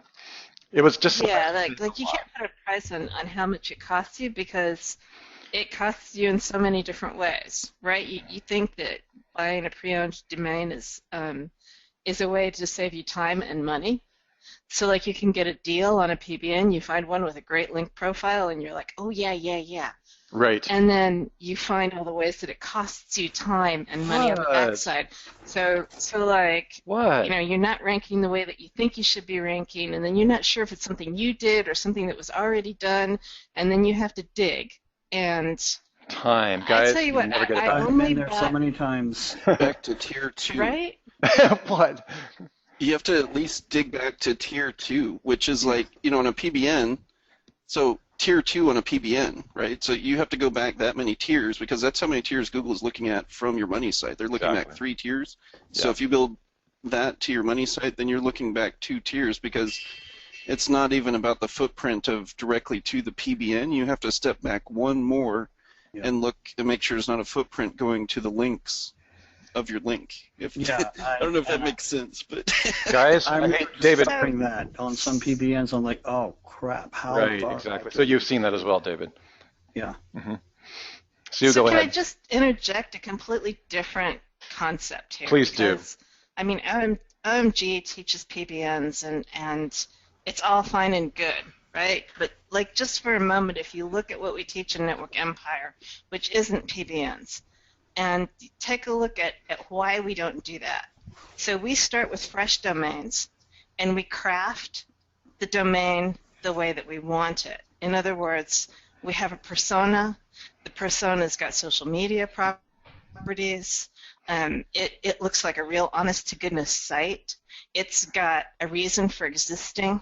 And then those links, carefully crafted, point to the money site. Right. Exactly. Oh, and that makes too much sense. Mm-hmm. Right, and so we set up a whole ring system like that. It's not that it's not PBNs. It's just because the premise, the foundation, is a different concept, and it's more holistic. And because we craft everything, we craft the persona identity, we craft the social media accounts, we craft everything, and so we know every single link that's pointed to it. We know what the anchor percentages are. We know that the topics are on topic or not, and it's all done with optimization in mind. Control. And naturalization, like all of the time. What's that song? 100% control. Wasn't that? You don't have to look back at the tiers. Was that song by Prince, Control? Exactly. Maybe we should start playing that. Control. I mean, it's interesting that, guys, I'm speaking from the least technical one of the bunch. Even David Keys is like far more technical than I am. But I get to hang out with the greats, okay? And here's the thing is that I have had a lot of experience learning about these types of things. Like, it took me 2 years to understand what Sue meant when she said, only tweet yourself, dummy. Okay, this is 2010. All right, of course, later as the ring system developed, again, we're not saying that you throw out your PBNs. What I'm saying is that from a business side of things, I'm watching the numbers. When you're building and you're working for clients and you're looking at the costs, like to buy a domain or going to auction, and we've played with auction stuff for years, just know where it fits. I'm fortunate enough to have Jimmy and Sue, look at the domain and telling me that I'm completely full of crap. And, oh, didn't you see this? And, Jimmy will look at it. I'll look at a link profile and say, oh, this is awesome. And then Sue will look at the same link profile and go, you're full of shit. Look at this, this, and this, right? So now that's why it's great to have a team. There's no harm in knowing your limits. So if you are the type of technical personality that really gets this and you really understand how to look at a profile, and even so, even though Jimmy is like one of the best that I've ever met in terms of all of this data configuration, the pattern recognition, it doesn't mean that he's going to put that PBN in a prominent position without really scrubbing that second and third level and really looking. That's the main thing I want you guys to know. That's probably the secret hidden tension between OMG and Network Empire. It's really not that big of a deal when you just kind of like air it out and look at it. Like, okay, big deal. We're not saying don't get PBNs. We're just saying make sure you really know what you're doing and don't be sold a pile of crap. And also, if you don't know, admit that you don't know and find somebody who can check it out for you. I don't want anyone on this call to blow $4,000 on a PBN that's crap like I've done once in my life, okay? I just don't want it. That's a big price. Yeah, it's a big one. We've all done something at some point. That's part of learning. Hey, at least you did it. Main thing here is on your four. I never did anything. Well, not you. I guess my point here is, David, you've got a fantastic question, Dave. PBN 1. And what I find interesting is that out of your 4 choices, there's only one that does not involve a PBN. Yeah. So you have a mission to accomplish, and that's you need to rank. I think Jimmy's like building your solution right in front of us. You need to rank for a difficult DAPA scenario, right? Yeah, all the time. Right. So probably you're going to, my question for you is how many silos sites do you have around this topic? Have you started considering that with the domain authority stacking, like your siloing your content? I just did one that had pretty good metrics. It was a government site. Okay. And that one I siloed out just to see what it would do. So I created a whole silo, and I'm just beginning to experiment with it. George O'Brien, I've got to read your thing. George says, it feels like I'm eavesdropping on the Da Vinci, Galileo, and Madame Curie of SEO. So here's a scenario for you that I drew out. So when you pick up this PBN, you're looking at it from this standpoint, right? So you got tier 1, and I know Dave picked up on this right away, but for those that might think what we're talking about is crazy talk. Mm-hmm. You have tier 1, tier 2, and tier 3. Now we know from the Google patents that Google is looking at links all the way back to tier 3. Okay, so when you're looking at this, when you go and you pick up your PBN, you have to not only look, at your tier 2, which is what typically people are looking at, but you also need to look at what's linking to your tier 2, which is your tier 3. You'll discover that some people are growing these PBNs over time to sell them, and they're all coming from the same farm. Oh, yes. Yeah, and so what happens is we take one of those PBNs and we link it to the money site, right? So now what do we got? We still have tier 1, tier 2, and tier 3. So, but what happens if we take tier 3 out of the mix? Like we might have footprints all over the place on tier 3, even though the PBN might be good with just the tier 2 links, right? So with doing this, that's why we have to put something, if you were going to, you want to put something in between it, right? Because we want to shift where that tier 3 actually goes. So we might put some other, your DAS property here or something like this. And now what we did is, because they only look at 3 tiers back, now the DAS property is tier 1, the PBN is tier 2.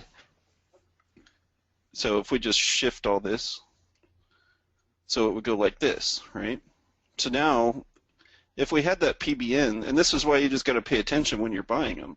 Like say you did find these footprints on tier 3, by doing it and building it this way, you might be just fine with utilizing that type of method because you just took tier 3 of what it would have been out of the equation.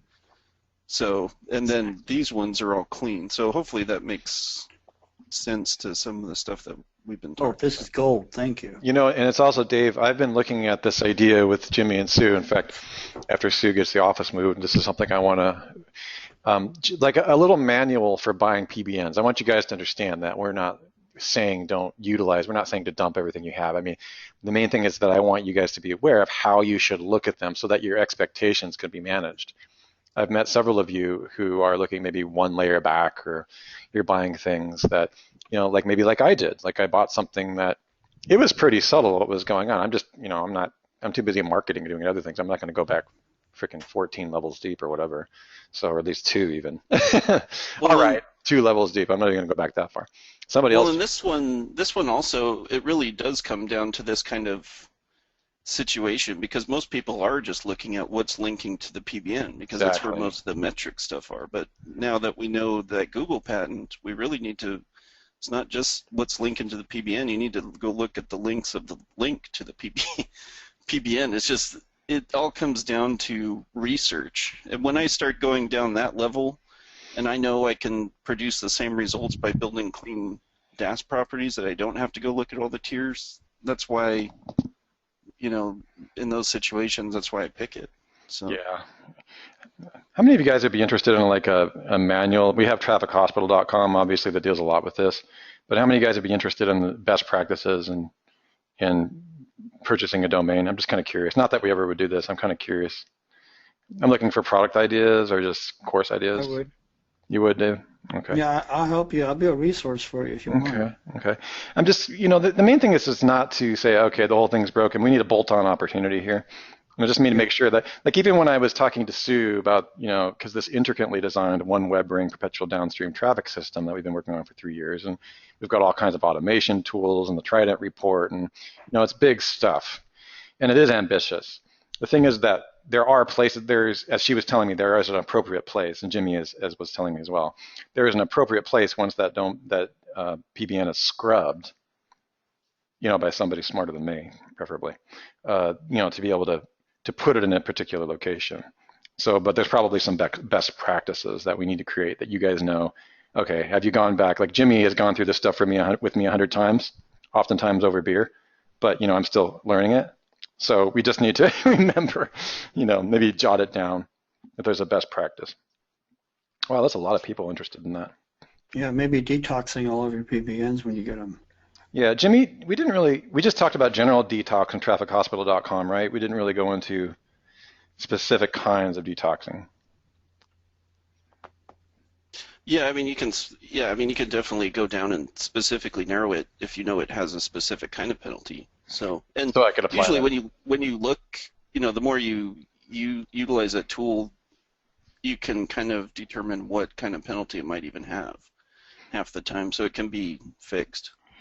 Like you really just look at the classifications of the links, and it tells its own story. Exactly.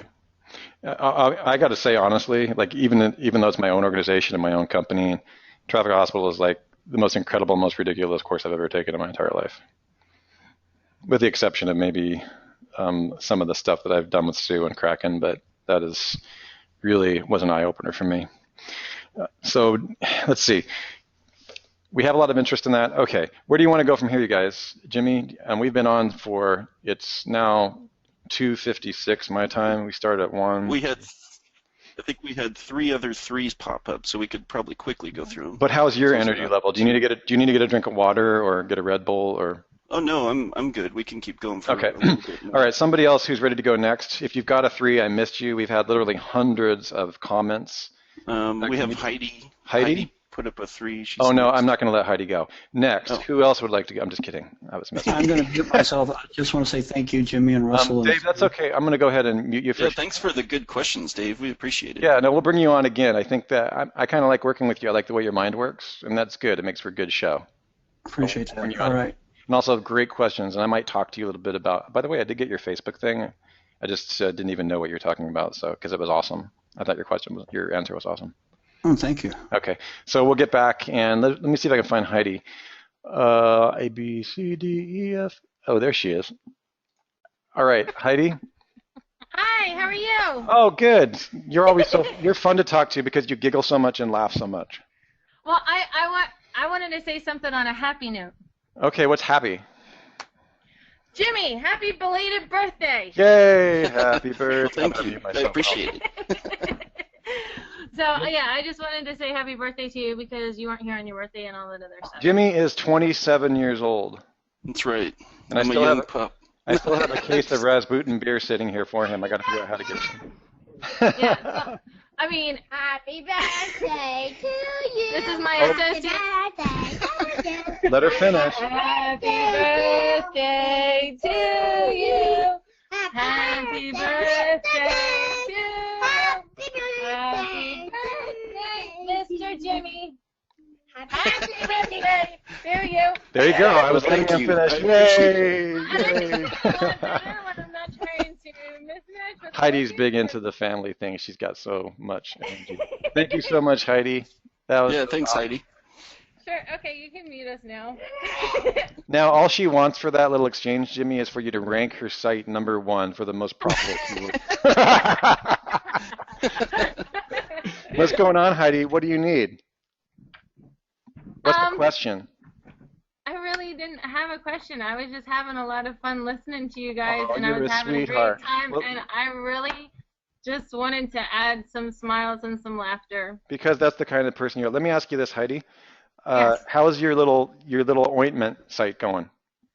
Well, I crashed it. What do you mean you crashed it? They had a new webinar thing, and so I tried to put in all the medical terms and all the other stuff that they had from the webinar on Wednesday. And when I did that, it deleted all my posts. So then I called GoDaddy, and then their updated version that they had, it did not retrieve all of my posts. So now I have to manually put them all back in. I see. And that was kind of like on yesterday. Okay. So, yeah. Heidi? And then I found out that GoDaddy actually has something on there where for 7 days, because that client, I have them hosted through GoDaddy because it's easy for them to keep track of all that. Okay. And they have 7 day it's free, and they back up the site for 7 days, and then it just loops after that 7 days. And so I was like, oh, I wish I would have known I could have clicked that little button, and then I wouldn't have to worry about that. Okay. So Heidi, one of the things we don't want to get a lot into that right now, but one of the things I want to make sure that you're aware of is a couple of different backup systems. Never trust your hosting company with backup in any regards, okay? And Okay. one of the things that we can get into, we got a lot of people on the screen that are rooting for you, saying never, never, like OMFG, stuff like that. So here's the thing. Got to make sure that every time you do a major update, anything major, there's a couple of different things you can use to back stuff up, okay? Even there's some simple plugins, although I know Sue likes stronger backup methods. All right, so let's work on that a little bit. When you go to the Network Empire monthly webinar, or when we talk on Skype, let me give you a couple of ideas, okay? Okay. As soon as you get something big like that on there, back up the site, like right there. Just well, and when they were talking about it, they were saying how it deletes the new post, like the hello, like the start here, or the hello, and all that other stuff. And I'm like, oh, okay, but he didn't have it separated. And so I didn't really think too much of it until like after all the posts were deleted. But it also deleted all my other pages as well. I understand. I'm like, okay. I'm like, oh man, that stinks. But we're not going to let this happen. You're not going to let this happen again, right? Now you know you need to back up, right? No. Okay. Because next time we're going to bust you. Can I chime in my 2 cents? Sue, please do. For money sites, I use Managed WP because it's a paid service. Yes, exactly. So, I didn't know if you were cool with saying that, Sue. Yeah, and I just pass that cost onto my client. Yes. Okay. For other sites, for PBNs and things like that, I use something else. I use something free and cheap and easy. Yep. But the other thing that I want to say is if you're going to use something like Managed WP, you get the site set up before you even do anything fiddly with it, right? Before you even get your theme all set up and everything the way the client wants. Just install the site and then back it up using Managed WP and then restore it.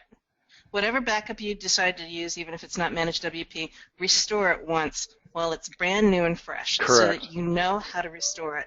Because when it's a client site, when it's a money site, and you've screwed something up, you're already nervous. Yep. And the chances of, that just makes the restoration process 100 times more difficult to figure out. Yeah. Hey, Sue, can I make sure that's that my 2 cents. Sue, I know that sometimes you're not big on product names other than your own. I want to make sure you just said Managed WP. Did you mean Main WP or both? I mean the one that you pay for. Hang on, just 2 shakes of lamb. The one that you pay for is Managed. The one that we sometimes use on our networks is Main, where we actually own the platform. for backup? Yeah, so for my money sites, I use Manage. Okay. And I pay for it. The reason I use Manage is because if I get in hot water, I can call them and there's somebody else on the other end of the Correct. stick, And Maine right? is There's a not. help desk. Yeah, and also. And Maine is not. And so. Yeah, another downside about Maine is that it's actually installed on your own sites, and if you lost your network for some reason, you're also screwed on the backup. So. Well, yeah, I mean, you should the backup should be off-site, but yeah. Yeah, well, I mean, they are off-site, but I'm just saying that even in general, they're still out there. They're not a service that's host. It's not an organization really. Since we're kind of, can I interrupt? I'm sorry. Go ahead, Heidi. Okay, since we're kind of talking about this, I also have another site that somebody had on a hosting, and I tried to back it up and put it on another site to move it over to a different hosting.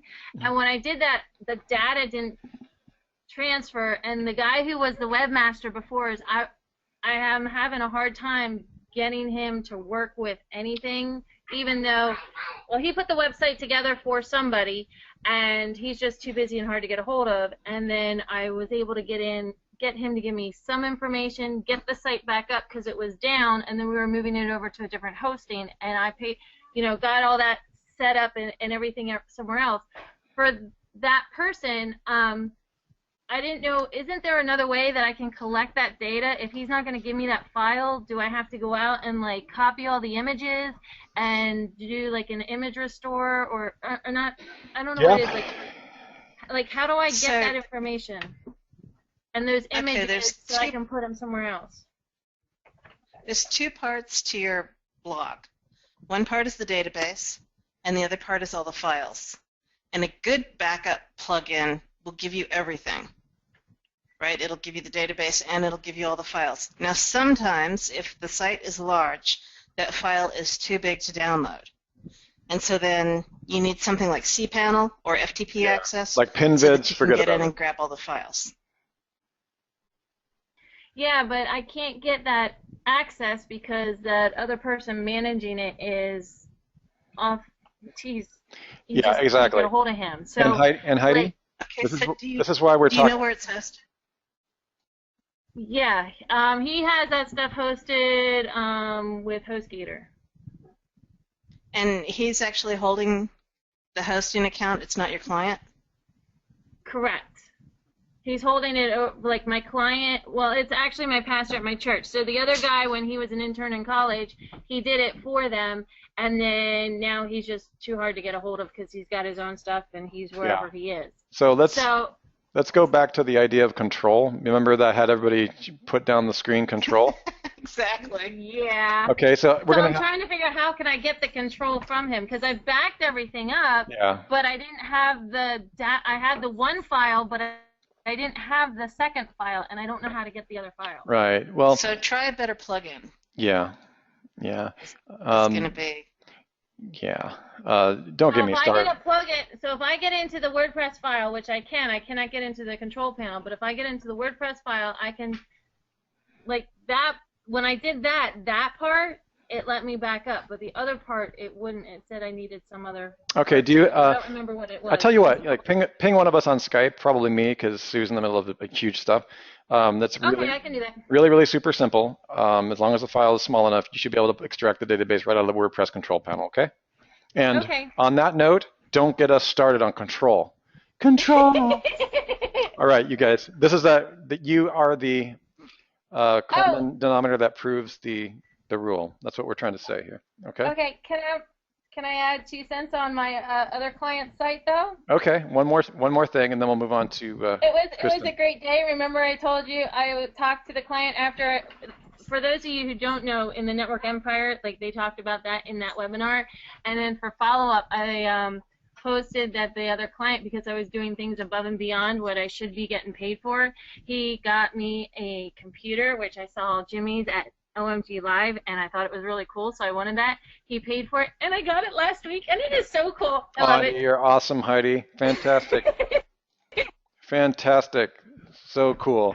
Well, it's kind of fun to watch you evolve. You're doing a lot of things, and I'm really excited about that. We'll just help you get, guys, I don't have to tell most of you on this, but this is, again, control. When you're dealing with client issues, don't ever relinquish control, and don't take on clients and gigs where the control is removed from your hands, and also be careful about having your clients have access to your SEO work. Don't get Jimmy and Sue started on what happens when your customers decide that they're going to do SEO in the middle of your SEO efforts. Not a good thing. Okay, you don't want that. In fact, Jimmy just doesn't allow it. I know Sue doesn't allow it. It's just the end of the world. As you know, because remember I talked about the control issues, and when you actually have your monitoring, your rankings, and your controls. In fact, in the contract, I tell them they have to relinquish their control. Oh yeah, they have to. Jimmy has this big Jimmy has this big H2 or H1. You have no more control, client. Sign here.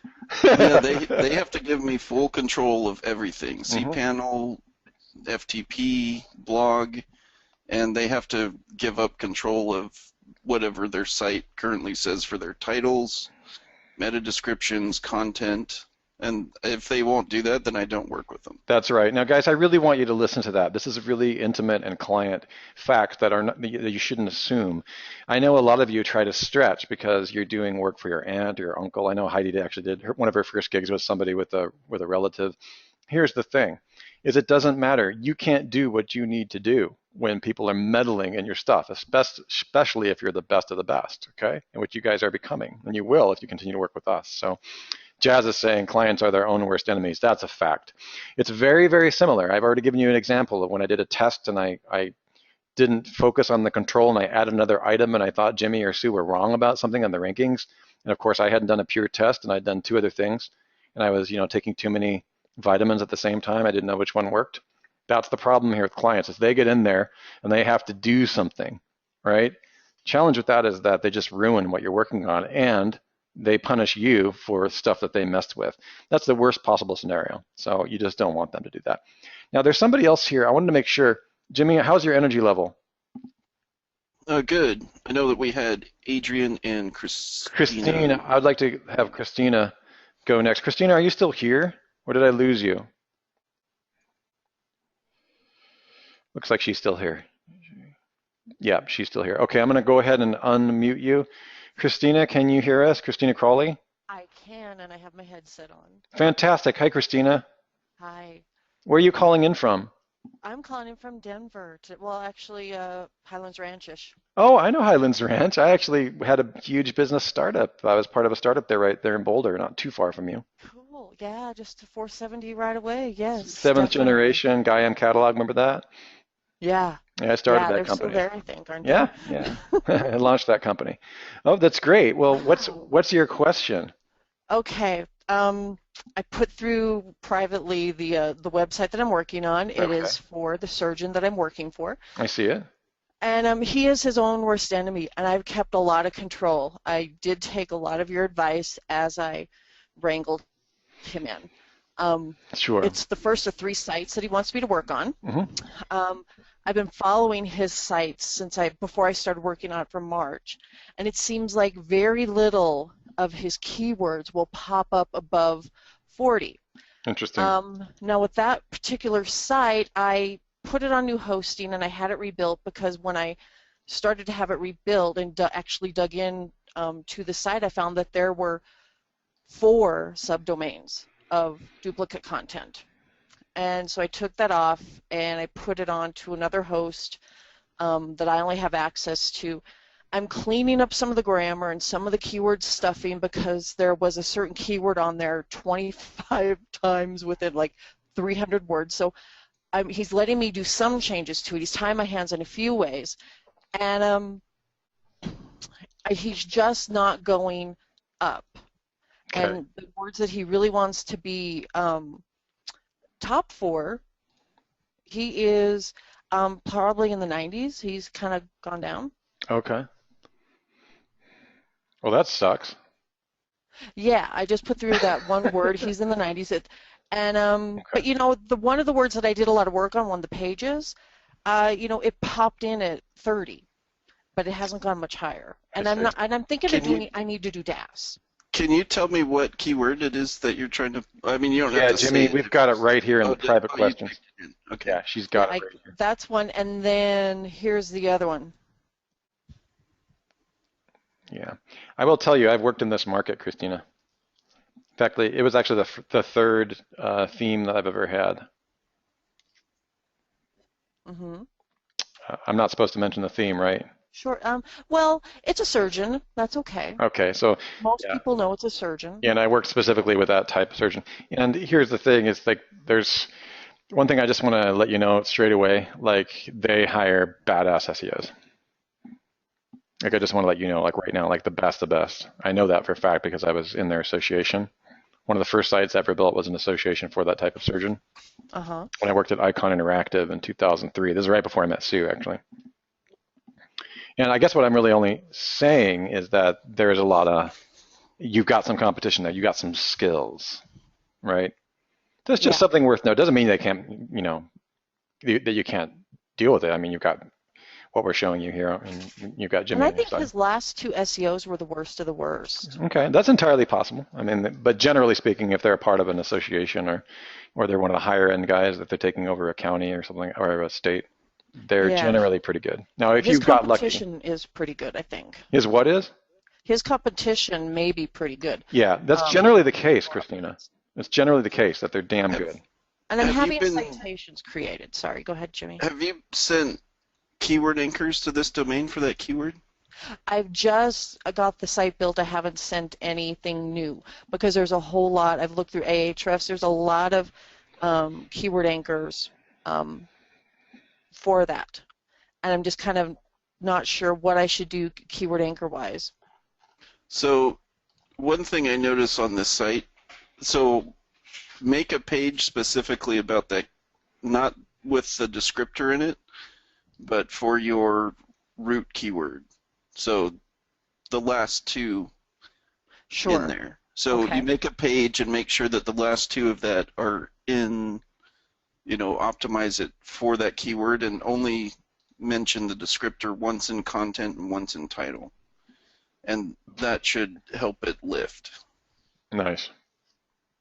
Now, how do I know if I don't have some sort of a penalty? Because it's really staying, most of the keywords are 60, but it's, or lower. Well, okay, hold on a sec. If you give me a minute, I can run a, let me look at the anchor text. I did get some good advice from one of the other coaches in the group that said do some proper citations because he's never had any proper citations done, and he did just do a move. So that is in progress. Okay. And I'm hoping that will help. Well, what are you using, may I ask? What citation service? Who am I using? The Canadian one. Okay. I can't remember. Sorry. It's not EX, right? It's something else. No, it's somebody. Is it White Spark. Yeah. White Spark. Okay. Yeah. Okay. I got their citation package. Well, are you using LSI keywords, or are you just doing the general citations, right? I'm just doing the general ones right now because he hasn't had any properly done at all. Okay. Who gave you that advice, may I know, just so what we have going on in the community? Stephen. Okay. Stephen got. Okay. Stephen Floyd? Yes. Okay. I'm a little nervous, and I'm forgetful when I'm nervous. That's okay. You're doing great. You're doing great. I've gone ahead and endorsed you on LinkedIn, okay? Oh, cool. Thank you. Right? Yeah, right on. Right on. I'm going to try to start endorsing people that I know in this community that's working their butts off. Okay. That's an honor. Thank you. Yeah, we should create an endorsement network. Yeah.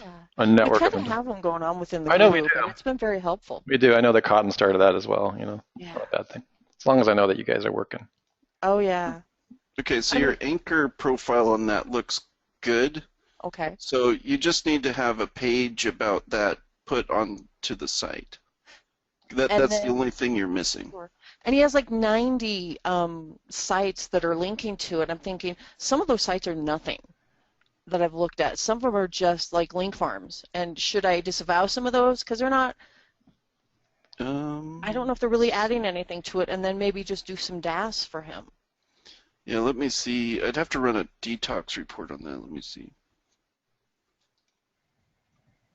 But that one will take a while. I'd have to send that, or you could ask us about it on the next week too. That'd be a good one. That would be a good one to focus on. I'll definitely be here. I try to always be here. Oh, great! Appreciate it.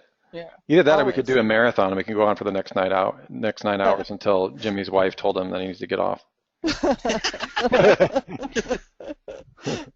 Okay. So I'm running that, so it'll be ready for next week.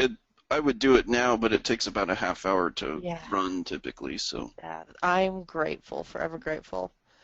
So awesome. And I'm meeting with him in like a couple of hours, and we're having a Skype call, so this will be great information for me to give him. Have you taken Yeah, our have you taken our traffic hospital stuff? I mean, it's a super advanced level of backlinking analysis. I'm considering doing that because of the troubles I've been having with him, but Yeah. he's my first big client. I mean, I've handled I like the know. hairdresser and I've ranked other people. Yeah, I got it. You know, but Just keep in this mind, guy, that, you can really, it's a bolt-on opportunity. You can really have a product there that, of course, you can use it in vitro, meaning with what you're already doing, but you'll also start to notice that when you get really good at it, people will be attracted to that, and you can independently charge for. That's what I learned from Jimmy. In fact, I have people hitting me up all the time to do it now. So it's just, again, and it's quite, you can make $3 or $4 grand easily with like a half hour's work. So just be aware that that is a possible bolt-on opportunity. As you get good at it, use it, use it if you got it. Yeah. Okay, cool. Thank you. You bet. All right. Jimmy, what do you think? Should we try to get her for next week? Because that's obviously going to have to run, right? yeah, that's going to have to run. And but just a quick glance over the internal part of the site. That's like the main thing you need to do is write a page and hopefully link to that page from the home page. And that should help tremendously in bringing that up. Question for you, Jimmy. She's got that white, she's got the Canadian citation things running. That's not going to affect the link dilution or the link backlink check, right? No, she'll be fine with that. Okay. It's just she just got to get that up on there, and you should see some more movement. Understood. So. Okay. Well, I learned about that. I wasn't familiar with that particular company. Can I ask one last question? Sure. Do I need like a blog on there? Do I see it needs something on there beyond that? Because he kind of wants to leave it as that site alone, and doesn't the site need to look live, like there's something happening on the site? Oh, you mean like frequency of publish? Yeah. Here's the weird thing with frequency of publish, and you're going to be, Jimmy, can I answer that? Oh, yeah, go ahead. Okay, I'll answer it from the marketing perspective, then would you answer it from the SEO perspective? Okay, so the main thing is that, the really big pain in the, how should I say it, the big pain in the ass with clients is getting content from them. Yeah. And I want everybody on this call to know that if you're going to do a frequency of publish, we call this FOP, right? Frequency of publish. You can't be accountable for them providing you with content unless you guys are charging a blank load of money, okay? Mm-hmm. If people are going to want you to, first of all, I wouldn't want to be a content distributor. Okay, I really wouldn't. Like, we've had that opportunity. Second of all, if I was a content distributor, I would be charging 5 figures. I just want you guys to really clearly understand and hear that. The second thing is, they can provide you with the content, as some of you will learn in the upcoming Mike Clay webinars in Network Empire called, sellreportsfirst.com is our new course coming out on how, he actually positions his sale with clients up front so that they're providing him with all the content up front. And he has a very, very interesting way of doing that, where they just provide the content because they realize the value. So I just want to caution you that, yes, it's great to have a frequency of publish, and it's great because then you have an RSS feed, right, Kristen? Uh-huh, yes. And so if there's I'm sorry, Christina, if there's that updated content happening constantly, that's what you really want, because then you have the RSS feeds that Jimmy shows in the one feed stuff and all these other courses, right? So, yeah. But you can't, if you're going to be responsible for providing them with the content, I just want to protect you. Please be sure that you're charging an additional fee. That is not SEO. Content providing is not SEO, you guys. Give me a 1 if you guys understand that. Give me a huge, gigantic, fat, juicy 1 on the screen. I really want to see it. Learning. Guys, content providing is not SEO. Sorry. Go, Jimmy. Sorry to interrupt. No, go for it. I'm picking up a lot of 503 errors on a lot of your URLs too. So the 503 error basically means Google can't get to the site. So there's on the server side. Why is that happening, Jimmy? I don't know. I mean, I would contact the hosting company and double check with that. But yeah, 503 would cause major issues. I would also go into your webmaster tools and see if they're picking up the same 503 within Webmaster Tools. Christina? Actually, yes, and I see some 404 errors too. Yeah, what's going on? I actually don't know. I asked Greg that in his office hours, and he didn't know, and he said to ask within the group, and I just haven't gotten to that yet. This is a server issue, I bet. I mean, I don't know. So Sue? 503 is server unavailable. Server unavailable. And that, if you're on shared hosting, it probably means that other people, that the server is basically too full. Yep. If you're not on shared hosting, if you're on a dedicated host, then it means probably that you've got a hardware issue on the server. Okay. So, yeah, you need to call your hosting company. Particularly call them if you're on a dedicated host, because it's an issue that they should fix. And if you're on shared hosting, you probably want to move up to a better class of hosting. Oh yeah, Christina, where are? Sorry, Sue. But the 404s. When you're in Webmaster Tools and you see the 404, you can click through and find out why the 404 is there. Right. If the 404 is generated from something on-site, particularly if it's something in your sitemap file, Google will penalize you for that. In other words, you won't get the high rankings because of that. If the 404 is there because of off-site inbound links, you don't have to worry about it so much. Okay. If there's a bunch of them, then you should worry, but typically when they come in from off-site, you don't get too many. But it looks bad. Like if you think about it from the perspective of Google's looking to see what kind of a webmaster you are. So if you've got files, if you've got references in your sitemap that don't actually exist, well, that's a pretty pathetic webmaster, right? Oh, Sue, and I've seen that. What you're saying here is that this can really affect our rankings, right? That's just the straight, direct thing you're saying. It can really affect your rankings. Okay. If it's in your sitemap file, if it's in your sitemap file and it doesn't exist on your site, and that's usually because whatever generated your sitemap hasn't been rerun and refreshed recently. Gotcha. Maybe it's sitting out there from an old plugin that no longer works or something like that. So, so you just need to click through and find out what it is that's the cause of those 404s. I've seen a relatively small number of 404s cause severe ranking issues. Could it be from Not all like the one or two, but dropped? Say that again, Christina. Could it be from all those duplicate subdomains that I dropped? Well, that's nothing to do with your server stuff. Okay. The 404s. Yeah. Well, There's she's talking about the 404s. Oh, the 404s. The 404s could be caused by that. Yeah. Okay. In your HT access file, I would just set up a 410 response for the ones that you deleted. Okay. Is what I would do personally. But okay, I'm writing this down. Yeah, this is technical. It's technical. I would click through and find out why the 404s are there. Yeah, that's intense. I have a new webmaster who will be able to help me with this. Okay, gotcha. Excellent. So you're only doing the SEO? Thank you, Jimmy. That's huge information. You're only doing the SEO, and again, are we dealing with one of those control issues that Sue often talks to me about? Yes and no. Okay. That's not an answer. You just created cognitive dissonance in my brain. Exactly. Oh, okay, got it. Yes and no. Thank you very much. I do have control issues, but don't we all? I know that I do not have enough technical knowledge to have moved that site and rebuilt it in the way. So I thought in the person who I chose to move it, I thought they had pretty good technical skills. Now, the person I'm with now may have better and may be able to go look more into that for me. Yeah, I used to think that people had pretty good technical skills until I met Sue and Jimmy. Yeah. Then I recognized that their idea of good technical skills is not my ideal of good technical skills. I mean, here's the bottom line. Like, if I didn't have control over my own server at this point, this is again 5 years later, I would not sleep at night.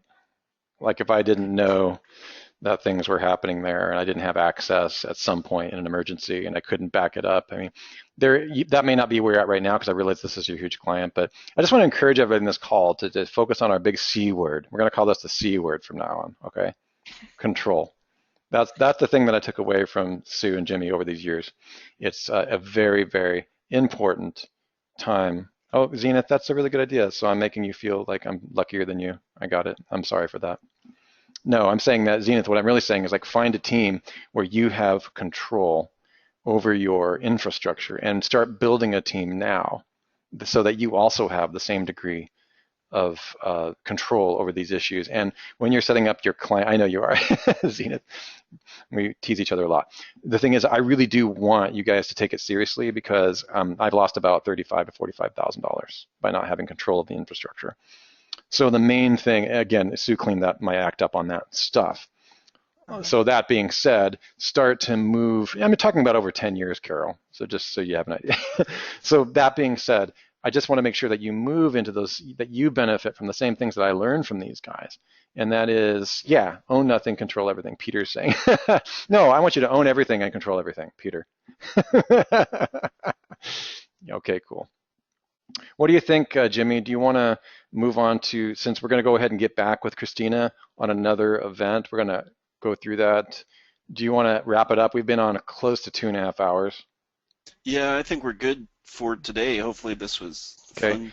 With you know what's really driving the bus. You know what's really amazing, Jimmy, is we only have 0.3% drop off for the entire 2.5 hours. Actually, it's 3:30, so it's actually 3.5 hours. Jazz is saying this is really excellent. Guys, could you throw some comments in for some feedback? Because if we don't get a decent feedback from you, we're not going to know if we should do the open mic night again. We'll just call it karaoke night, where you guys can just get in here and start singing to us. I'm just kidding. You guys like the open mic procedure? It's brand new, Jimmy's idea. Yes, open IC is great, said Jim. Webbies are always great material, and the open mic is superb. Thanks, Paul D. Great option. Jim, it's good to see you. I didn't realize you were here. You were so quiet. Mamadou? Hell yeah, he said. Hey, Mamadou, your question was really, really good. I'm going to try to back engineer that for possible future content. I really, really appreciate it. That's a great question. Peter is saying yes, yes. Paula is saying, oh, Paula is saying that she is not, she really wanted her submitted questions to get answered. Okay, here's what we'll do, Paula. I'll make sure that specifically your 700 questions that are on the spreadsheet at least get addressed at some point. I'm just teasing you. No, I know you have really great questions, and I really, really do. I really, really am aware that we need to get back to them. So let me make sure that, Paula, that your questions are answered. I want to thank you for submitting those. Actually, I'll start parsing through your questions for next week straight away, Paula. And we'll intermingle the written questions with the open mic questions. Okay, we were doing an experiment, partially because Sue is in migration with the Network Empire office. And thanks, Paula, for your patience. I promise we'll get back to them, okay? We're getting a huge amount of feedback for the open mic. The interesting thing is what I'd like to do, Paula, maybe you think you can give me some feedback on this. Would it, I don't know if you have a mic, if you have a written question, but you're also available via my open mic, what Jimmy was saying is that it allows him, and I think Sue would agree probably, it allows us to go deeper into your question rather than just reading the text. So yeah, Paula's saying intermingling would be wonderful. All right, good. Jim Cruz is saying, thanks, Russell. Janet Jackson, control. Got it. Control. Okay, good. So Jimmy, I think with the general audience consensus, and there's a huge amount of people coming down the screen, is that if we could also do the written questions and open the mic, then we've really got something even more mind-blowing than we have now. So how about we try that for next time? Are you down with that? Yeah, it sounds good to me. Okay, so okay. Yeah, that meets your requirement of being able to go deeper into the nuance of their question, and then that meets the guys who've actually taken the time to submit their questions for us to go through them. Paula, fantastic, and we have not forgotten you. In fact, you always have some of the better questions on the forum. Okay, you don't have a mic? Do I need to send you a mic, Paula? You have all those. Actually, Paula, if you don't have a mic, we'll still do your questions anyways, okay?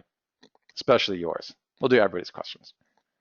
All right, you guys, does this mean I don't have to be on any of the future calls? Pretty much, yes. In fact, you know, Sue, I got to tell you, from a neuromarketing perspective, I kind of like this lurking effect. Like they call it, I think Dr. Pearsinger, the psychologist from Canada, actually called it the sensed presence. Right? The reason I liked that neuromarketing effect is because we kind of sort of know that we could get away with saying something we're not supposed to the audience, which Jimmy and I like to. But we also know that you might be listening. So it kind of puts it like in this middle ground, in this middle road.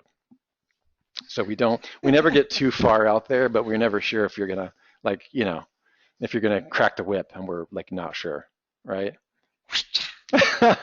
Guys, I want everybody here to know what's going on with our organization. We're in a rapid state. Jazz is like, mwah, ha, ha, ha, ha.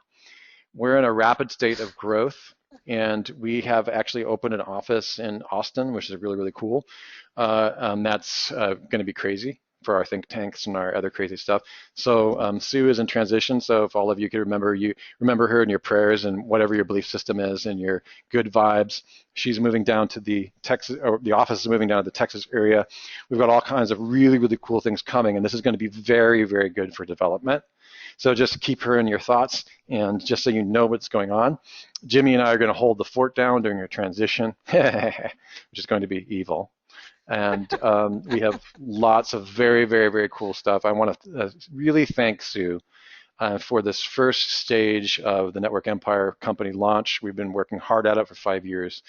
Without her, this organization would be very, very strange. And with her, fortunately, it's even stranger, which is good for all of us. Right. So you guys are wonderful. We look forward to meeting each and every one of you in person. Thank you, Jim Cruz. Really appreciate that. Yeah, she's our fearless leader, and she holds a lot of space for a lot of organizations. So we need to keep her safe during these travels. We have lots of surprises coming for each and every one of you. We look forward to seeing you next Tuesday at the evening time for the Director's Cut Project B webinar and presentation.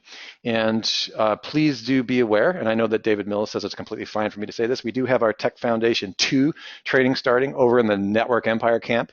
There's a huge alliance between these organizations. Certification level 2 is all about, it's an advanced course. If you don't feel advanced, you're not qualified, so ignore me. If you are in like middle to advanced, we do have certification level 2 launching in 8 days, where we talk about traffic and automatic SEO, and I'm going to be talking a lot about conversion and sales funnels. So just want to make you guys aware that was happening.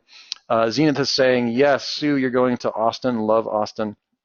Yeah, Austin's a very, very cool town. I lived there for a while. Sue was responding to her. Jazz is saying it's time for happy hour. Jazz, I agree. I would buy you a drink if you were here. Everybody else, we look forward. No kidding. Let's see. Peter Coyle says, need the whole master's degree. Yeah, Peter, I really got to say, I'm very, very excited about the program that Jimmy and Sue and other team members have allowed me to be a part of building. This is by far I was actually told, here's an interesting story for you guys.